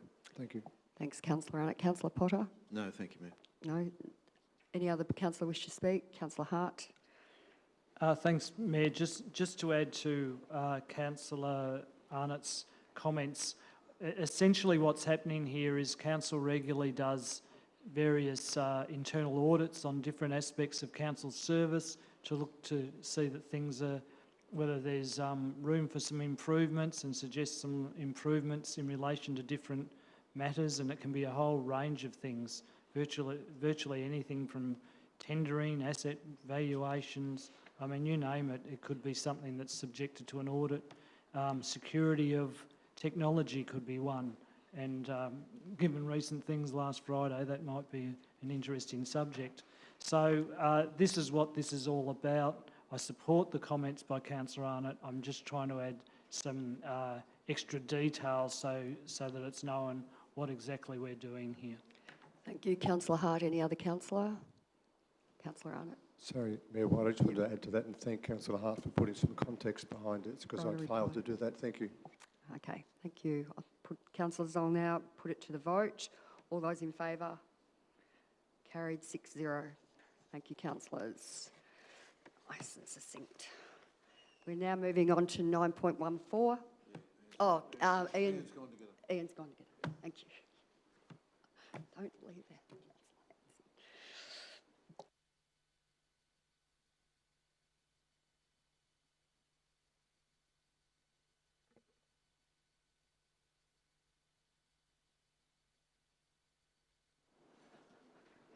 We move to item 9.14, local government liability and insurance renewal. Sorry about my croaky voice. The purpose of this report is to renew Council's insurance policy for local government liability 24-25. Councillors, before I ask for a motion, is there any questions? No questions. Councillors, I have a recommendation before me. Does any councillor wish to move a motion in relation to this matter? Councillor Potter, is it to be seconded? Councillor Hart, is it to be opposed? Not to be opposed. Councillor Potter. Thanks, Mayor. I'll be quick. Council's been well briefed on the circumstances around this and what we're getting for our money. We need insurance, of course. It goes up every year. Everybody knows that, but I'm pleased to support this recommendation. Thanks, Councillor Potter. Councillor Hart. Yeah, thanks, Mayor. Just to add, I think this is an increase of about 10.7 odd % compared with the previous year's financial contribution, but still demonstrated to be the best value available. And also the deductible, or what you might call your excess on your car's gone up from 20,000 to 30,000. Well, I'm happy to support this, and I do think that this particular arrangement, which involves through the MAV, is one that we should support. I think just like everyone who's been getting their insurance renewals over the last 6 to 12 months, insurance costs are increasing. They're increasing by more than inflation, and certainly by more than the rate cap, and putting extra burdens on local government. Thanks, Councillor Hart. Any other councillor wish to speak? Councillor Arnott. Thank you, Mayor White. Just to reassure the community that this has been through a tender process. According to the Act, we went out to market to make sure that this was the best deal for councils, not just in cost but in actual cover, so that we can all be secure. Thank you, Councillor Arnott. Any other councillor? No other councillor wish to speak. Councillors, I will now call for a vote. All those in favour? Carried 7-0. Thank you, councillors. Now move on to item 9.15, and it's the proposed amendment to the SES lease, Wilson Street, Colac. The purpose of this report is to propose an amendment to the existing lease to state emergency services at 87 Wilson Street. Before I ask for a motion, does any councillor have a question? Councillor Hart. Yeah, thanks, Mayor. I've got an alternative, but I would like to ask that if we were to refund the, I'll call it overpaid rent, which I think is about $149 a year, do we have a rough idea as to how much that would be for the term of the lease? How many years? Yeah. Have we got a rough idea of how many years the lease? Mr O'Dowd. Thanks for the question, Councillor. The previous agreement dates back to 2019, so around 5 years, but we'd have to check on the payments and, yep. That's fine, Mayor, that answers your question? The purpose of today's discussion. Any other questions? No other questions, so we have a motion. Yes, Mayor, it's essentially the recommendation, so that's all the points in the recommendation, plus an extra bit that we refund the amount that has been paid since. Is that up on the... I don't think it's on the screen. It'll be there. There we go. It's in red. You can read that. Very good. So the extra point is point 4, applies the rent variation retrospectively from the commencement of the original lease and reimburses the difference to the State Emergency Service. Thank you, Councillor Hart. That's the motion you wish to move. Do I have a seconder for that motion? Councillor Potter. Is it to be opposed? Not to be opposed. Councillor Hart. Yeah, just briefly, I think everyone recognises the excellent work that the SDS do. Council leases a premises at Wilson Street, Colac, and when we entered into that lease in 2019, we set a rent of $150 a year. It's been brought to our attention that there's a memorandum of understanding that we really should be only charging them a token rent of $1. What we're doing with this resolution was to reduce the rent down to the dollar, or is that $1.10 including GST? And the point I've added is just saying, well, we really should just refund the excess amount that they've paid over the last 5 years or so. Thanks, Councillor Hart. Councillor Potter. Thanks, Mayor. Happy to support this, and just want to repeat what an excellent job the SES do for this community as volunteers. I've seen them in action many times, and some of their jobs are pretty dirty, to be honest with you. And I know if this goes through and they get that little bit of extra money, they'll be very grateful. They spend a lot of time trying to raise money to purchase better equipment. So I hope this will go a bit towards... Thanks, Councillor Potter. Any other councillor wish to speak? Councillor Finnegan. Just like to commend Councillor Hart and Councillor Potter for bringing this motion and seconding it. I was thinking up something fairly identical myself, so always happy to support it. And just on my back of the envelope calculations for a period of roughly 5 years and 6 months, the amount of overcharge rent would be in the realm of $818.95. So it'd be good to see roughly that amount go back to the SES so they can put it towards their operations and put it to good use. Thank you, Councillor Finnegan. Any other councillors wish to speak? Thank you, councillors. Councillors, I'll now call for a vote. All those in favour? Carried 7-0. Thank you, councillors. We'll move on to the next item, is 9.16, is the Lake Colac Advisory Committee Terms of Reference. And the purpose of this report is to consider the revised terms of reference for the Lake Colac Advisory Committee, formerly known as the Lake Colac Coordinating Committee. Councillors, the officers have... Oh, no, sorry. Are there any questions before I ask for a motion? No questions. Councillors, I've got a recommendation from officers. Do I have a motion? Councillor Finnegan? Yep. Would like to move a motion? I'd like to just move the officer recommendation. Thank you. Is that to be seconded? Councillor Arnott, is it to be opposed? Not to be opposed. Councillor Finnegan. Thank you very much, Mayor.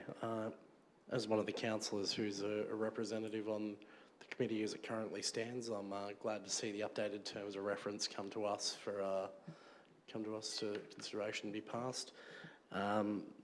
Reality is that this committee does a lot of good work and is filled with people who are really passionate about our community and passionate about the lake in particular. Essentially what we're seeking to do under these revised terms of reference is just clear up who's essentially around the table and the requirements, you know, under the previous sort of terms of reference. We were really, the amount of council officers who were perhaps expected to be in the room was a number I would probably deem pretty excessive. And whereas now we're just sort of new terms of reference will streamline things like that. So, and also set out, you know, electing a chairperson, a deputy chairperson of this committee. So, and it's great to see that this committee will live on in a new role as an advisory committee to council under a new name. So, here. Thank you, Councillor Finnegan. Councillor Arnott. Thank you, Mayor White. This is just one of those things that the council must do to make sure things continue to operate well, that we support our community. It is another evidence of why we need the executive support in the background to keep on top of these things, to make sure our community is appropriately supported, both from a practical sense, but also from a legal sense, so that we've got the appropriate structures in place so they can advise us. And this is one of the reasons why we need all these staff and support to achieve these outcomes. Thank you. Thank you, Councillor Arnott. Does any other councillor wish to speak? Councillor Potter. Thanks, Mayor. Just wanted to point out that we do have an active ski boat community and jet ski owners, and they have the opportunity to join this Lake Advisory Committee as a community member, and I strongly encourage them to do that. Thank you, Councillor Potter. Any other councillors wish to speak? Councillors, I have now call for a vote. All those in favour? Carried 7-0. Thank you, councillors. Moving on to item 9.17 is the Geelong Regional Library Corporation alternate business enterprise model. The purpose of this report is to consider the process for the transition of the Geelong Regional Library Corporation to a new alternate enterprise business model. Councillors, do I have any questions before I call for a motion? Councillor Costin. Thank you, Mayor. I'm just wondering what's driving this. I know it's the legislation, but what's behind it? Why is it proposed? What's the expected outcome? Is it cheaper services or better service? Or Mr. Sheeran? Yeah, through you, Mayor. Certainly the driver is the new Local Government Act. When I say new, the 2020 Local Government Act, which has a requirement for regional library corporations to be wound up within 10 years of the Act coming in. But there certainly are other potential benefits from a different kind of structure. So it would provide an opportunity for alternate revenue opportunities that probably don't currently exist at the moment, because the regional library corporations are an entity under the Local Government Act, so they are hamstrung a little bit in terms of how they can raise revenue. So certainly some potential opportunities for the library corporations moving forward. Thank you, Mr. Sheeran. Any other questions? No other questions. Councillors, we've got a recommendation before us. Does any councillor wish to move a motion in relation to that? Councillor Hart. Be seconded. Councillor Arnott. Is it to be opposed? Councillor Hart. Yeah, thanks, Mayor. Libraries are one of my favourite subjects, public libraries. I'm even wearing the badge here today. Public libraries change lives, libraries change lives for the better. What this issue is about essentially is that regional library corporations used to and currently operate under the old Local Government Act. However, there is a requirement to no longer have that structure, and so the Geelong Regional Library Corporation, which is to me has been a positive improvement, and I know to a lot of the public, and since we've been members of that corporation, has to change its structure. Whilst I acknowledge and support the comments made by the council officer about potential benefits, the main reason we're doing this is because we're required to. We have to come up with a different structure. And a company limited by guarantee, from the point of view of the library visitor in the main, will be no different to, will be operating, if this goes ahead, as a corporation under a Corporations Act instead of under the Local Government Act. There will be some cost with this, and in one sense it's a bit disappointing that the state government hasn't come forward with some assistance for those costs. You may recall that we took a position to the Municipal Association of Victoria on this very issue a couple of years ago. So while I support this, and I support what Geelong Regional Library Corporation, I support public libraries, I think they're great, whether you're rich, poor, young, old, healthy or sick, everyone is welcome at the public library, and it helps people, it's helped people link into employment and study opportunities. It helps people who are new to the area, people who are trying to negotiate various perhaps social security benefits or other benefits that they need to have access. And the other thing I'd just like to point out before I close is there's been some criticisms on how this council, in terms of the budget, spends over $1 million on various other organisations. 861,000 of that is for the public libraries, operating the public libraries, the books, the discs, the computers, the staff. So when someone's criticising that, they're criticising the public libraries. And I know that those contributions have been called woke, and if supporting public libraries makes you woke, well, there's no one woker in this room today. Thank you, Councillor Hart. Councillor Arnott. Councillor Woke. Thank As you, a Councillor fellow Arnott. Wokey, in support of libraries who made significant use of this, I used to visit on a weekly basis with my dad, and they did an absolute magnificent job of finding books that my dad could read.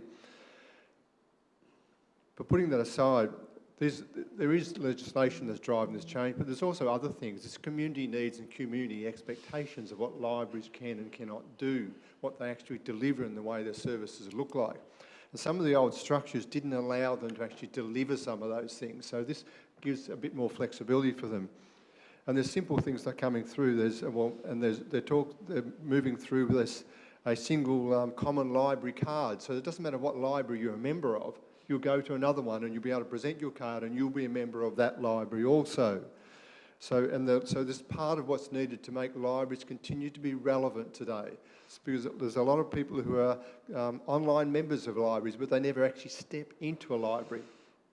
They get books online and read them. So there needs to be a different way we need to focus on this. How does the library continue to be relevant and engage with the community? This is part of what this sort of structural change is meant to help support. So there's also evidence of councils moving libraries out of official buildings like we have in Colac. And it's going to be hard for us to do that, or Polar Bay or other centres. But in the metro, they're moving them into shopping centres, because that's where the foot traffic is, that's where the people are. So rather than expecting people to come to the library, they're bringing the libraries to the people.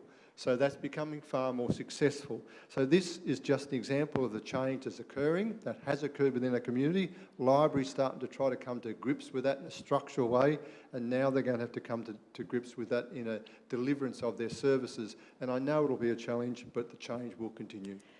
Thank you, Councillor Arnott. Does any other councillor wish to speak? Councillor Finnegan. Thank you very much, Mayor. Obviously, I'll be supporting this motion. It is a procedural, essentially procedural anyway. But I do thank Councillor Hart for bringing up the issue of cost shifting by our friends at the state government. The reality is the costs that are going to be borne by the Geelong Regional Library Corporation in relation to moving to this new model are ultimately going to be borne by the member councils, which unfortunately is, an unfortunate reality. I would hope the state government comes to the party and offers to pay those transition costs, but somehow I don't feel that will be forthcoming. And like Councillor Hart and Councillor Arnold have both said, libraries are a great thing. I know I've been prone to criticising the amount we do give to outside organisations and the like myself, but certainly that criticism doesn't apply to our local libraries and the Geelong Regional Library Corporation. So many people are able to, go to a library, have access to the internet, access to books, access to things that they wouldn't otherwise have access to if they're from socially disadvantaged backgrounds. And I think it's a fantastic thing that we are a proud member of the Geelong Regional Library Corporation. Thank you, Councillor Finnegan. Does any other councillor wish to speak? No other councillor wishes to speak. Councillors, I'll call for a vote. All those in favour? Against? Carried 7-0. Thank you, councillors. We now move on to item 9.18. Mayoral Election Meeting 2024. The purpose of this report is to reschedule the council meeting to elect the mayor to Wednesday the 20th of November 2024 to accommodate the confirmed timeline changes to the Local Government Electoral Amendment Regulations 2024 and the Local Government Electoral Amendment Regulations 2024. I think that's a repeat. Notes that this meeting also enables councils to consider the office of the Deputy Mayor at the same meeting. Councillors, before I ask for a motion, do we have any questions? Councillor Finnegan. Just related to the new timeline as proposed here, I was just wondering how, if we've been given any indication perhaps from the VEC just to how long it might take to declare the results of the council election. Mike, thank you. An update I had on Monday was it could be up to the 12th of November. It might be earlier, but 12th of November was the firm date. Thank you. Thank you. And follow-up question? Yeah, and a follow-up question, just because I'm not completely au fait with the circumstances of how this operates myself. In relation to, say, if would the current mayor still remain mayor up until that meeting, even if they were or weren't on council? No. Once we go into caretaker, they're no longer the mayor. Is that the case, or? Once we get to the election, no one is a councillor until there's a declaration of councillors. All right, cool. And then there is no mayor until the mayoral election happens, which is why you need enough time to have confidence there'll be a declaration, do the minimum that councillors like take your oath, etc., and then do the mayoral election. So election day is it? That's Thank what you. you're saying? Thank you for clarifying that for me. I wasn't here last time. Councillor Costin, you've got a question? So will this be binding on the new councillors? Under the governance rules, council could always call an unscheduled meeting, but we're trying to set it with enough time for the councillors to be clear and support them to move to the mayoral election. Thank you. Thank you. Any other questions? No other questions. Councillors, I have a recommendation before me. Does a councillor wish to move a motion in relation to the matter? Councillor Hanson, to be seconded. Councillor Arnott. Is it to be opposed? To be opposed. Councillor Hanson. It's just very briefly, because I think it is self-explanatory and has been explained. I think this gives enough time for the council election to happen, the votes to be counted and the declaration made, the councillors to take their oath, and for the election of the new mayor. Thanks, Councillor Hanson. Councillor Arnott. Thank you, Mayor White. Just a thank you to our governance officers and other officers for taking note, and executive for taking note of the timetable of the elections and government legislation, and making sure that we do have this scheduled correctly for whoever it is coming in as incoming councillors, so they don't have to be worrying about it themselves. Thank you, Councillor Arnott. Does any other councillor wish to speak? No other councillor wishes to speak. Councillors, I'll now call for a vote. All those in favour? Against? Carried 7-0. Thanks, councillors. Moving right along. Item 9.19, a revocation of the Waterway Manager Instrument of Delegation. The purpose of this report is to revoke the instrument of delegation from the Waterway Manager, as the Port of Apollo Bay is no longer managed by Colac Otway Shire. Councillors, do I have any questions of officers before I ask for a motion? No questions. Does a councillor wish to move a motion? Councillor Potter, thank you. A seconder, Councillor Costin. Is it to be opposed? Councillor Potter. Thanks, Mayor. Self-explanatory, tidying up an operational matter. Thank you, Councillor Potter. Councillor Costin doesn't wish to speak. Does any other councillor wish to speak? No other councillor wishes to speak. Councillors, I'll now call for a vote. All those in favour? Carried 7-0. Thank you, councillors. Councillors, we now move on to 9.20, which is the revocation of the Port Manager Instrument of Delegation. The purpose of this report is to revoke the instrument of delegation from the Port Manager to members of council staff on the Port of Apollo Bay, as the Port of Apollo Bay is no longer managed by the Colac Otway Shire. Councillors, before I ask for a motion, do any councillors have questions? No questions. Councillors, does any councillor wish to move a motion Thank you, Councillor Potter. Will it be seconded? Councillor Costin. Does any other councillor? No. Councillor Potter. Is it to be opposed, I mean? Thanks, Mayor. Operational, straightforward, self-explanatory matter. I do have to say to the CEO that I will miss the Port CEO, but there you go. Thanks, Councillor Potter. Councillor Costin doesn't wish to speak. Does any other councillor wish to speak? No other councillor wishes to speak. Councillors, I'll now call for a vote. All those in favour? Carried 7-0. Thank you, councillors. Item 9.21, the Audit and Risk Committee meeting unconfirmed minutes, 6th of June 2024. The purpose of this report is to provide for information the Colac Otway Shire Audit and Risk Committee unconfirmed minutes dated 6th of June 2024. Do I have any questions of officers before I ask for a motion? No question of officers. Councillors, we have a recommendation report. Does any councillor wish to move a motion in relation to the matter? Councillor Arnott, to be seconded. Councillor Costin, is it to be opposed? Councillor Arnott. Thank you, Mayor White. Pretty much a pro forma thing, but it's just the minutes, obviously, to keep the councillors informed of the discussions which are held at the Audit and Risk Committee. Thank you. Thank you. Councillor Costin? No. Thank you. Councillors, I'll now call for a vote. Oh, sorry, did any other councillor wish to speak? No other councillor wishes to speak. I'll now call for a vote. All those in favour? Carried 7-0. Thank you, councillors. Item 9.22 is the report of informal meetings of councillors. Please note that the purpose of this item is to report the informal meetings and does not require a council decision.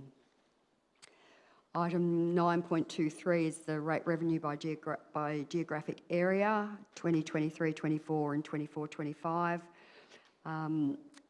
We now move... the purpose of this is to table the rate revenue by geographic area and does not require a council decision. Thank you, councillors. Urgent business. Are there any? We don't have any items of urgent business. Sorry, Mayor, sorry to interrupt. Should we perhaps be seeking to move back into item 9.12? Yeah, we're going to move into a closed session. Oh, okay. We have to move Sorry. into a closed session Well, no, first. we hadn't moved to go into a closed session. No, we haven't. That's what we're doing now. Well, sorry? In relation to? Yeah, in relation to 9.12, and as I understand it, the procedure... That's right, we were halfway through. We were partway through that, and I believe Councillor Hart's motion was to move it to the last item of the open agenda, not move it to the confidential session. Is that correct? I thought it was into the closed session. No, that would have to be a separate motion. Am I allowed to answer? Yeah. Yes, please. Yeah, to move it to the last item of the agenda. So now we look at it and we decide whether or not we're going to into move confidential. Into the closed session. You're in charge, Mayor, so we're in your hands. We were partway through questions. Councillor Costin could ask questions that are relevant to an open session. That would be fine. Yeah. So if the questions are considered relevant to the open session, we'll continue with those questions, but we must be very mindful of the confidential nature of such an item, and we need to be very careful about that. Okay, we'll continue with questions. Councillor Costin. Thank you, Mayor. In relation to the overall process, I'm just seeking a bit of clarification again of how we take into account local content and perhaps a comment without breaching confidentiality of how the recommended tenderer performed in regard to local content.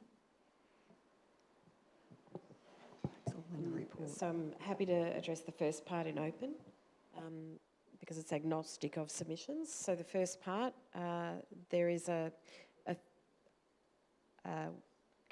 criteria for local content to be assessed. There are 3 parts to that local content. If you wish me to refer to the 3 parts, I will find that. Just 1 minute. So one is where their business is formally registered. Let me find the rest, which is in your confidential attachments, councillors.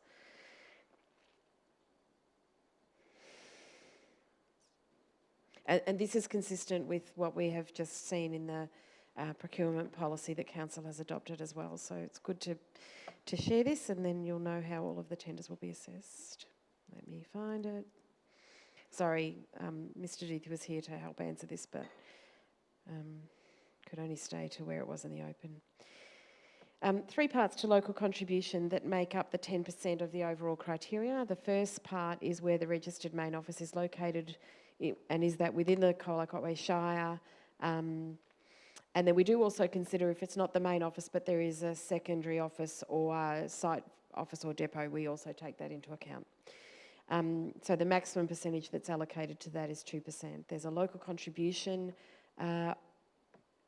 assessment that is 4%, and that is the response that the submitters, what they're responding to, and that is where the respondent is sourcing any components or services from within the Colac Otway Shire, and then there's a requirement to detail those. So that would be, are there local subcontractors, for example? Do they have a supply contract with a local producer of some of the materials that might be used? So that's very much about that indirect, the flow to other businesses and economic benefit locally. And the third part, which is also 4%, is seeking to understand the extent to which the tenderer employs apprentices or trainees from within the Colac Otway Shire, and the details of that. And that's very much to try and give a recognition to businesses that are growing the local workforce, and particularly bringing in younger people through, not always younger people, but often younger people through apprentices and traineeships. So it's a mix of those 3 things that make up the 10% that is local content. Thank you, CEO. Councillor Finnegan. Oh, sorry, you've got a follow-up question, Councillor Costin. I'm happy to answer the second question when we're in a closed session. Okay, thank you. Thank you, Councillor Finnegan. And just a figure of way, hoping that I can ask this particular question. It's doesn't contain any identifying information or anything like that, or anything that's confidential, I don't believe. The question is, was there a good representation generally within the tender from the submissions received to the tender process of organisations that would meet the full 10% local component? Point of order, Mayor. I think to answer that question would be revealing information that is confidential, because as the CEO has pointed out, there's about, I think, was there 3 different aspects to that? And I think it's impossible for the CEO to answer that question without breaching confidentiality of the confidential attachment. Well, I'll uphold that point of order. Right. Councillor Finnegan, I'd be really mindful of what we're disclosing. Yeah, I know, and that's why I'm asking. I'm not Thank you. seeking to... Thank you. So we're continuing with questions. Councillor Hart. I've got a question, and as always, I'm happy to take your guidance if you think it's inappropriate for open. It relates to, the agenda talks about the preferred tenderer having undergone a financial assessment. That page 259 of the open agenda makes that reference. My question is, have all the tenderers been subjected to that financial assessment, or does council only do that in relation to perhaps a certain number, or the most, how does that work? So in other words, is it all tenderers undergo the financial assessment, or the answer is, well, it's either all or it's some? Thank you, Councillor Hart. I think CEO is able to answer that question. So is not council's practice to do a financial assessment on all tenderers? Thank you. Councillor Hanson. I was just hoping you could give a very short description of the process you know, for a large contract like this, like there was a panel put together, we've got a probity auditor, just for people listening, and just a 1 minute, Outline the 30-second outline how it works. Thanks, Councillor Hanson. I think that would be helpful for the community to understand. I haven't been directly involved in the assessment panel, although it came through me before coming to council, but I haven't been directly involved. But this is a contract that, or a recommendation to award a contract that started with the process about 12 months ago.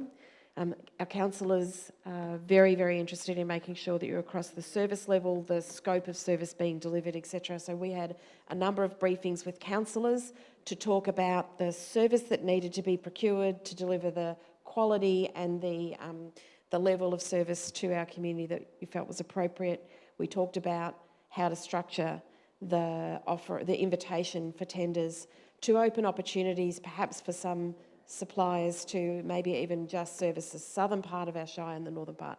So we've spent a lot of time creating a specification that is quite detailed, so that there was no ambiguity, no question around the quality or the quantity or the location of the service. And then we've designed a tender approach that enables people to even try and maximise that more local offering where possible. Those documents have been put to market, open market. Anyone who saw those documents who thought they would be appropriate to provide that service has been able to make a submission. There was a panel, quite a multi-department panel that's been established, including some senior officer that sits outside of the direct service, so that they're quite objective even though they're internal. So that panel has overseen then the assessment process. In addition, we've appointed an external probity advisor who has been part of the whole procurement journey through to reviewing the final document and recommendation. That probity advisor hasn't made judgment on suppliers as such, but very much overseen the process that officers have undergone through the procurement process. There have been financial checks on a short list of suppliers, not all suppliers, and the assessment of each submission has been made against the criteria that has been advertised in the tender information, so that everyone putting a submission in was very well aware of the information required and how that would feed through the assessment process. Have I covered enough? Oh, there were also site visits. There were mandatory site visits. I think they were mandatory. There were definitely site visits. And so we had a number of potential submitters before they decided that they would definitely put a submission. We had a number of suppliers who also were able to walk through most of the buildings, ask questions, make sure that they had a full understanding about the expectation, and so that has also informed the submissions that we received. Thank you, CEO. If any further questions?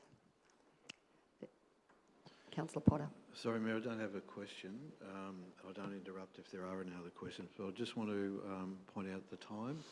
I'm mindful of people who might have to travel, but under our rules, once we get to 4 hours, we have to vote whether we're going to do up to another 2 hours.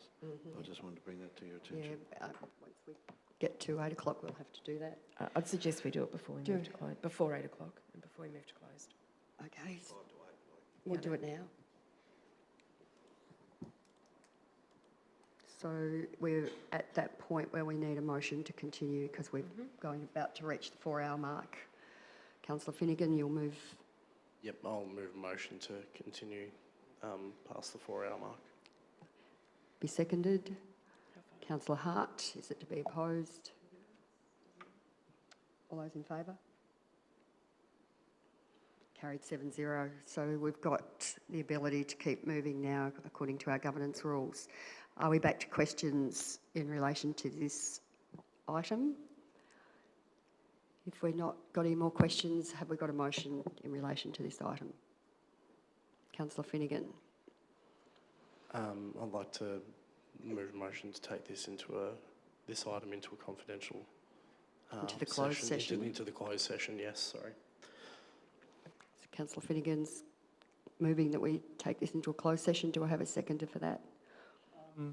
Mayor, may I ask and suggest that the motion be that we go into closed session for that item and for the other items Yep. as listed towards the end of the agenda. Is that what Councillor Finnegan intends? Because if he, Yes, So to move it into this, if they did, then I'm happy to second it.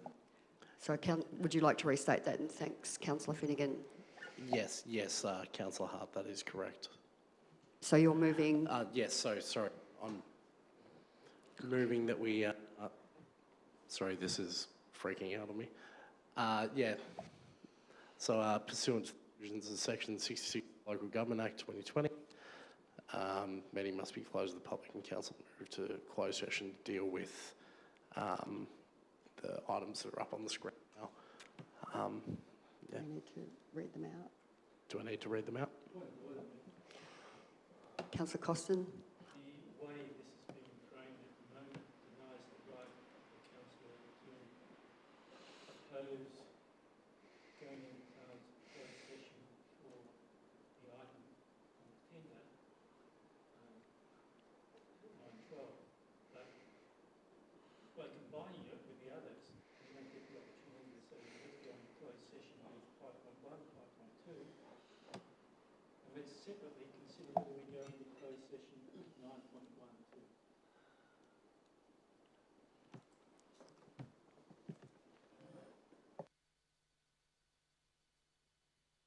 Just wait for some advice on that, Councillor Costin.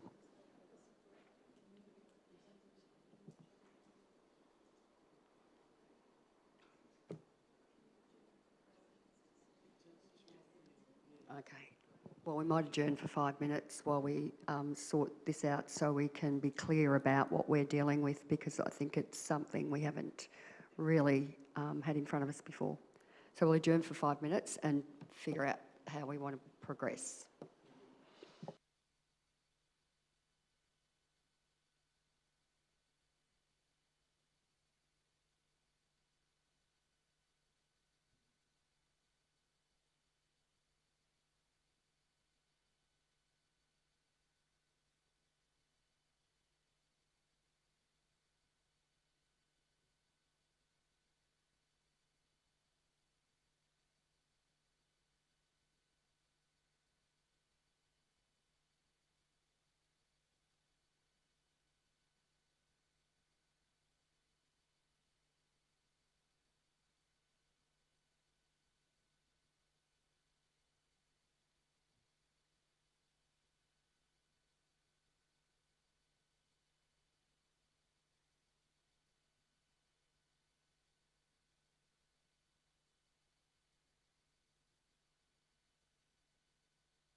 I know where we're at.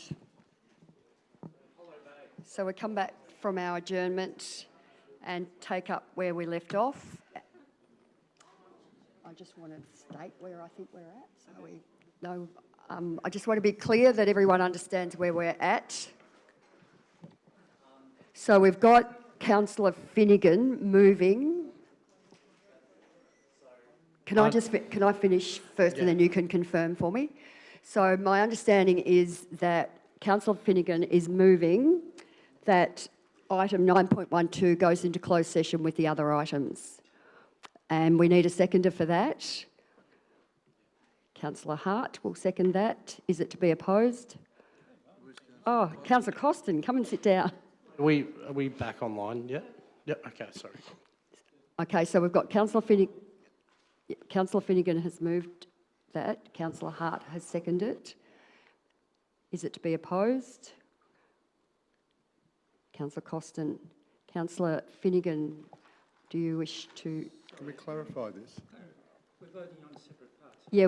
but we're going to speak to the motion first and then we'll vote on it in separate parts. Is that clear? Is everyone clear on that? So we'll speak to the motion, then we'll go and we'll vote on separate parts. Yeah, this is the motion to move. You're just moving the motion at the moment. Yeah. That it goes into closed. Yes. I've moved this motion to bring item 9.12 into the closed session of this council meeting because there are some matters I would like to bring up during debate, which obviously is a confidential item, and I don't want to breach confidentiality under any matters. And I think to effectively put forth a position couldn't really be done during the open session without breaching confidentiality. So that's why I'm moving to move it into the... Thank you, Councillor Finnegan. It's to be seconded. Councillor Hart. Do you want me to speak? Or just briefly that I agree with Councillor Finnegan in the sense that if we're to have a more comprehensive discussion on the cleaning contract, then it should be in closed session so that we don't prejudice any person in relation to that matter. Okay, so now we'll put it to the vote that will go into closed session. All those in favour? Oh, we're going to do it in parts. So we've got 4 parts. So the first part is the first point. So we're going to take a vote on the first point to take into closed session, and that's the minutes from the May meeting. All those in favour? Going into closed session. Second item is the item 9.12, and it's the awarding of the contract of the cleaning services, that we take that into a closed session. All those in favour? Those against? Carried 4-3. Division. All those in favour? Councillor Finnegan, Councillor Hanson, Councillor Hart, Councillor Potter. Against? Councillor Costin, Councillor Arnott, Councillor White. Carried 4-3. Next item, cinema lease to go into closed session. All those in favour? 7-0. And the next item, the Otway Adaptable Precinct sites. All those in favour? No, I checked that. We now move into closed session.